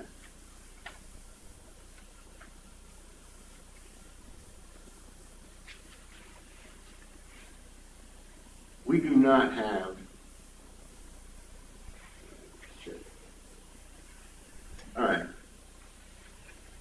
We do not have, as I said before, a resolution covering the nomination or the search process. Can't get that word nomination out of our head forever. The search process. I suggested a draft resolution last year. Wasn't discussed. And we're about in the same place this year. I mean, the ambiguities exist, the confusion exists. Whoever the next secretary comes in will interpret them as they will, and with nobody correcting them. The search committee itself, as far as I can tell, has done a pretty good job this year. I mean, we ended up with 6 candidates, which is certainly talked to some of the newer applicants, and who haven't been there, done that. And in fact, I know at least one said he was contacted by the search committee. So I mean, the process seems to be working better this year. But is there going to be a report? It's one of the things that was and matter of fact, we expect all of our committees to issue a report. And in particular, I don't know, something like 4 years ago, when I was the liaison, we required a report of the search committee. You say, what for? Well, to find out who was contacted, to find out how broad the search was, to look at it next year and find out whether or not we could do it better. But we have nothing. So I'm bringing it up again. Do I have a specific proposal? But I didn't bring the resolution back with me, or the draft resolution back with me. But I'm just going to, query the rest of the board members. Do they think this is important, unimportant? Should I just drop it? Because it's certainly the last time I'm going to bring it up. Or do you think that perhaps we can get a few people? I was going to ask the board to waive procedure and allow Jim Trumbull to speak too, but and I still do that if I can, but he doesn't have a prepared speech. This is just something that we've discussed and we've known exists for a year. So I asked the question: do we just ignore it and drop it again, or do something about it? Yeah. Yep. You missed your opportunity, man. It's 12:20 on Memorial Day. Everybody's starting to nod. You could have gotten this through easy. I would support it because I would have supported it when you made it last year, and I was in the audience as just a member. I mean, anything that has to do with resolutions, bylaws, declaration, restrictions. If the man sitting in the back of the room there, Mr. Trumbull, thinks it's okay, it's okay. So yeah, I would love to see it come before the board, and hope we don't have to spend a lot of time on it. I mean, it just doesn't make sense not to do it. Well, unless, I get some strong consensus from the board, because it is going to take work. The ambiguities are such that finding a way, a good way, without going to referendum, that would be the most straightforward way, just revise the bylaws and put it out on the next package. Wouldn't take that much. But on the other hand, certainly even a resolution clarifying what the bylaws say with respect to the new search process, and basically skipping over the artifacts that were left over from our old nominations process, even a resolution in that could be brought. But I'm not going to ask Jim to do any more work on this, and I'm certainly not going to do any more work if we're just going to be stonewall like we were last year. Not for me. No, not for you. Dave, let me ask you something.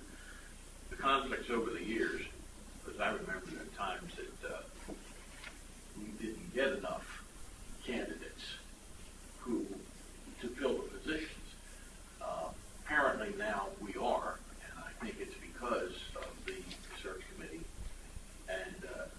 job a little bit better in contacting some qualified people to run for the board.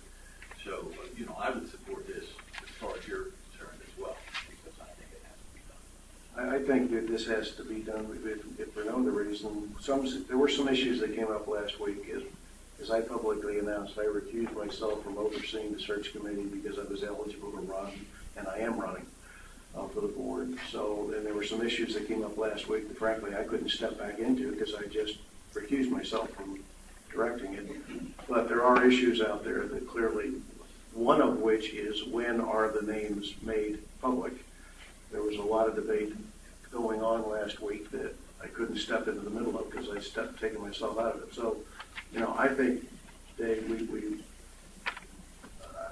are we looking at a re-look at your draft that you brought forward last year, or are there more issues that have now come to light because of last week that need to be added to that? Yeah, well, like all the drafts, and that was the first draft. What happened, if you recall last year, relative to that, was, I believe it was you, that said, I want to talk to the past chairs of the search committees and see what they think. Well, a year later, and guess what? That hasn't happened. That hasn't happened. No, it hasn't. You're right. And Let me ask you, would you please recirculate the draft that if you still have it? I'm assuming you do. Would you recirculate that to the board? yes, and you should look at the point paper. Again, it was last night. No, that's fine. I read what you wrote last night. It points out a lot of issues, but there were also issues that came up last week that weren't necessarily in there that need to be resolved. So if you would share your draft with the board, I would appreciate it. Okay.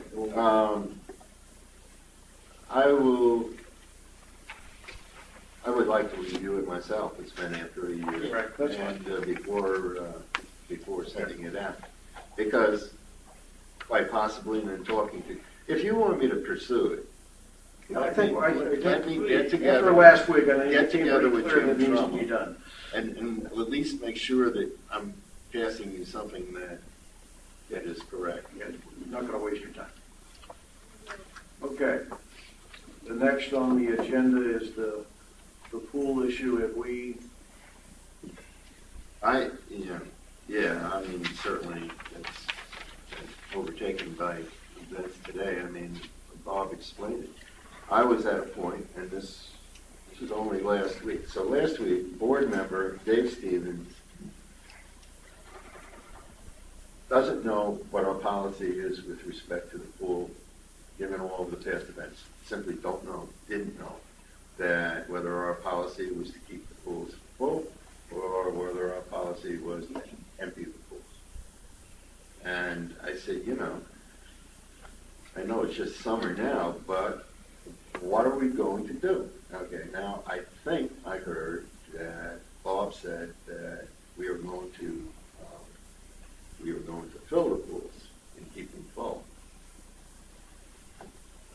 Okay, that sort of settled that problem. But I think there are a lot of lingering issues with respect to the pools. I think we should get a lot of questions answered. And my personal recommendation for doing that, I don't have a motion prepared, but would be to task a committee with one or two board members and and some selected others, and talk to the pool contractors and go out and do the investigation. I'd also like to investigate the insurance question in more detail, something which, I don't know, all the other board members feel real. I can add to that. I actually have continued my search on the insurance side it's continued ever since last fall. And I've talked to other people who have also just came back from meetings with insurance folks. And everything I found, and the same things that I was told from the meetings last week, is that it's almost, they can't think of a single insurance provider who would have provided insurance for that pool, nor are they willing to offer it now. And if anyone can find an insurance company who's willing to do it, please find them, because I've been looking since last fall. so have other people been looking. Is there an update on that particular I situation? got some information this week that Captain's Cove has found a way to get a They policy. found one. Again, up Okay. until this week, I've heard exactly what you're hearing, and I'll be exploring that Okay. next week as well, to find out what they did and if it's similar to our case. Now, I can't confirm it. Right. It's brought to my attention, so we're going to look into it. But Okay. other than that, everything else I've heard is you couldn't. So we'll look into that as well. Well, I think Bob could be a source of information, but I still think the right way to do it is to get a small committee to work the problem, assemble all the information, and write a report on it so that and publish the report on the webpage. And I think it should be independent of the general manager.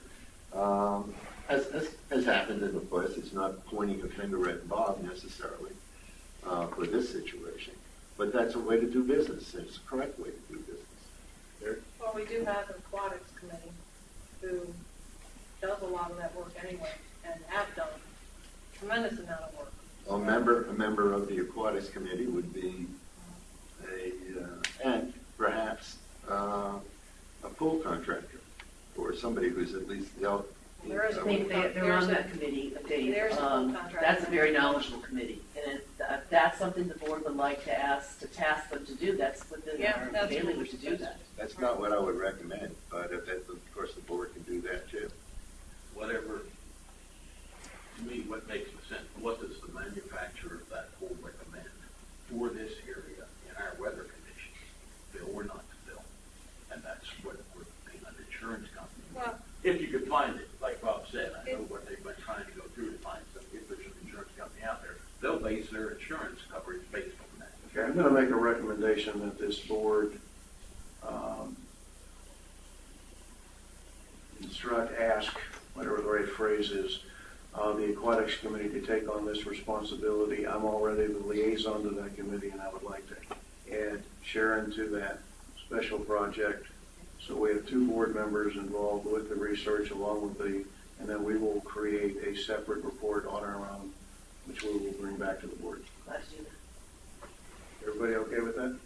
If you need I any don't think I need names a and motion. numbers, I mean, it's just a recommendation, but I mean, We've got some pool contractors on the aquatics committee already, but if you got a suggestion or two to put we have on a this- resident that manages 14 swimming pools for Sea Colony, Okay, who will help in any way that we ask him.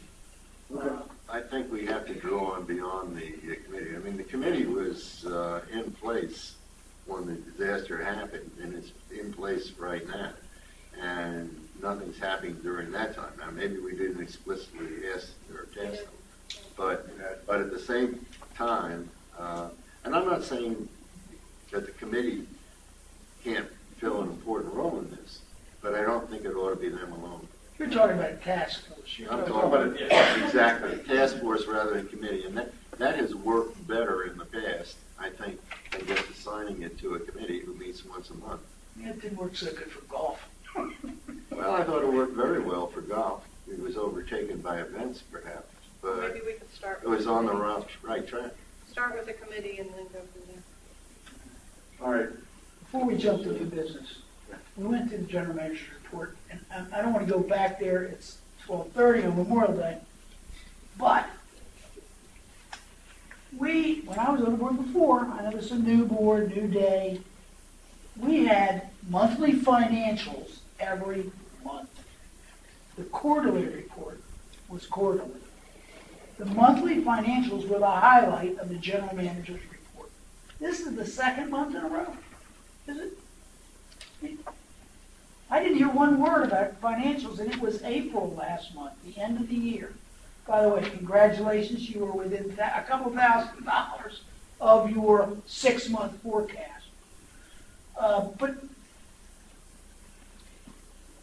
treasurer had, I've been making some notes, and I actually was going to put that on for discussion at our next meeting, so that when the new board takes over in August, that we can have how we would like to move forward with this timing and reports and contracts and bids and set some parameters.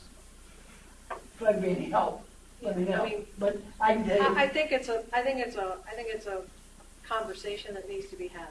And I'd like to formally do it at the next board meeting with, When is our next quarterly report, since we just blew this as the end of the quarter? I mean, when's our next one? should be, I'm not waiting for another 3 or 4 months for numbers. no. Every month. No, Report every month. No, and that We wasn't, didn't discuss this. Anybody know how the no, yacht that- club did last month? well, Worst retail in the history of the yacht club. The it's- worst! it's a- But we blew right by it, like, we were worried about whether we're gonna have a blue roof or a red roof or the new one. Well, the reason that I'm suggesting that we have a discussion next month is because you want them discussed at every meeting. Some people Our read job. them, wait. It's not required, but some people, we get these financials, they go and they ask their questions individually, so I would think it would be better if the board as a whole had a discussion next month. I'll put it on the agenda, we'll talk about when the financials should be presented, if they should be, contracts, bids, how soon ahead of time should we get them? You know, all these issues that keep coming up, they've been coming up all year long. So Yep, I'd we've like been to do it, toe-dragging the ant. I'd like to do it as one package deal next month. We'll put that on the agenda for June. How many directors have actually looked at the numbers for last month to see where we ended up the year? I know you have, I have. It ain't pretty. because it ain't pretty. You had one other thing. Oh, just hit me over the head. Okay. No, not you, I said him. He's further away, that's right. Being the liaison to the Budget Finance Committee, and did you talk about this, remember I wasn't here last month, did you talk about Dennis resigning as the chair? Has that been talked about? Okay, I apologize because I wasn't here. Dennis Hudson has volunteered and has a great interest and a great amount of knowledge in pursuing grants for us. He will still be a member of the Budget Finance Committee, but he wants to pursue grant opportunities for Ocean Pines in a volunteer position. And I just wanted to see if there was opposition to it. We've had a lot of positive. I put out an email to that effect. I heard back from a few people. One comment was, I think it was justifiable, that when Dennis's reports come back to the board, they come to the board before they end up anywhere else. I think that was a fair comment, but I just wanted to put it on because he had requested it, formally us assigning him that special assignment as a board to do that. And I know at the last Budget Finance meeting that was discussed and people were happy with that. Have you replaced the chair yet? Not yet, our meeting is next week. On that subject, and I think it's great that somebody be out there on a volunteer basis, pounding the pavement for money. But you know what? I've never seen a grant yet that didn't have a hook. Are we authorizing him to make the hook? No, just report back what he can find and we might go after. And environmental committee does grants all the time, and very successful, very successful. Environmental committee does too. I just said, that's what I just As you said. said, Parks and Rec, because they've done it as well. No, he's sorry. Sorry about that. It's been a long You've meeting. got Parks and Rec. Been a long meeting, guys. Well, yeah, I'm Is it my turn yet? how come I don't know that Let's the get environmental done. committee's gotten a grant? No, they report it all the They time. report those things all the time. Yeah, we think so. Yeah, police department's got grant. Police department, I know about. I've never heard of it. Environmental, Yeah, they've reported it numerous times. Get that Since scratch in my September of last year. I don't know about since September. Okay, because I've never seen it, so I'm, I don't know recently. So with but- no objection, we will empower Dennis to go do some research and report back. And report to the board. And report to the board what's going on with that. All right, we have new business. Your turn. Sharon Hare. I'm sorry. You know, when I used to teach school discipline, Can I they make throw everyone one stand up and do quickie some in? jumping jacks to get our blood flowing. Dave's got a quickie. Just a quickie. Last subject on the search committee. As liaison, are you going to ask them, or, Actually, Dan was appointed liaison. I'm sorry, that's right. Yeah, I forgot about I had that. to get As out. president, would you ask the liaison to ask them to submit a report? Yes, I will do that, yes. Sharon? Okay, now we'll have some fun. There's only one member of my committee still here. Only one. All the rest are gone. Take it off to the sunset, okay. It's understandable. We've been tasked, the clubs committee, with coming up with a name the new yacht club restaurant, bar, grill, on the waterfront facility. And they've come up with a contest that I think has been passed around to everybody, and I have a motion here for it. And basically, its motion is I move that the board of directors empower the general manager to work with the clubs committee in conducting a contest to name the new lower level dining area of the new Ocean Lodge Yacht Club. Discussion. With the construction of a new facility, the general manager, the food and beverage manager, and many members of the public expressed that they felt that the new casual dining area should carry a new name. The upper catered dining area will still carry the name Ocean Pines Yacht Club. And the concept is, even having a wedding, it sounds pretty nice to say, I'm going to be married at the Ocean Pines Yacht Club, not at the Ocean Pines Bar and Grill. So it is felt that with the new building, a new name would be appropriate and would encourage the residents and general public to feel free to frequent the new dining facility that is open to all. The club's committee was given the task to come up with a contest to name the lower level casual dining facility. And they have done they worked very hard on this project. So the clubs committee has met and prepared a sample ballot, which Teresa has blessed and kind of put together. It makes it look really nice and pretty. They've also prepared a press release and rules and regulations for the contest. The contest will basically be in two parts. The first part begins with a submission of possible names. Anyone can take part in this portion of the contest, one name per entry. The contest is going to start this weekend and will run through July 14th. Can I get a clarification on one name per entry? Is that one name per Piece member? of paper. No, Or piece of paper. each member can put in numerous pieces. And you don't have to be a member. It's open to Okay. public. Anybody can submit as many names as they would like to, with just one name on a piece of paper. Board because- members aren't excluded? Dave, you can have it called Dave's Bar and Grill. It's okay. No, I've already got my name. Okay, no, nobody's excluded. This is open to everybody, They okay? have a bar and grill? All right, where were we? Okay, this contest will run through July 14th. The clubs committee will present, they'll take all these applications and they will present the top selection that they feel are the best names to the Ocean Pines Board of Directors at the July 24th meeting. The Board of Directors will review the names and announce their top 3 selections at the closing party on September 1st. At that time, there will be 3 winners chosen, one representing each of the top 3 names. And they will win dinner for 2 and a bottle of wine at the new facility.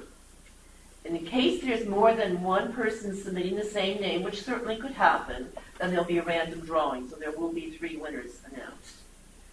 Now, with the 3 winners, top 3 winners' names that the board has submitted, there will be now another vote. The selection, the final name, will come from the residents, and not from the board, not from the general manager, not from the club's committee. We felt it's our club, we should be naming it. So, voting for the top 3 will begin September 1st and run through November 1st. Now that is 1 vote per property owner. It can be done by email. We're going to work this together. Teresa, I think she'll be able to put something on email. You'll be able to fax. You'll be able to do a hand ballot. And then you'll choose one of those top 3. By November 1st, that voting will be completed. The club's committee will tabulate everything, and then the final name will be announced at a later date, and that's to be determined. I have a second on this motion. Second. It's a long motion. Any discussion? We just had the discussion. One question, why do we need to empower the general manager to do this? Because he's working with his committee, Teresa, Working and all with our the people, it's all working together. I think then that all you need is for the president of the board to tell Bob. Right. I could have authorized this on my own, but I thought it was appropriate to bring it to the whole, since it was going to involve. Well, there's all a the motion, community. there's a second, call the question. All those in favor? Aye. Aye, opposed, none, thank you. No CPI actions, I have 1 appointment. Why in the world would we reappoint this guy to this? I don't know. Why in the world would he do a I third think we ought to give term? him a darn trophy for the work he has. Jim Trumbull, thank you very much for volunteering to stay on the job. So, all those in favor of Jim? Opposed? They raise their hand or? Media questions? Going once, going twice. Wait a minute, wake him up first. Okay, Ray. Motion to Ray, do I have a second? Yay, second. All those in favor? Okay. Thank you very much. Dear Lord, everybody have a good Memorial Day weekend. Yes. Yes. And thank you for your patience.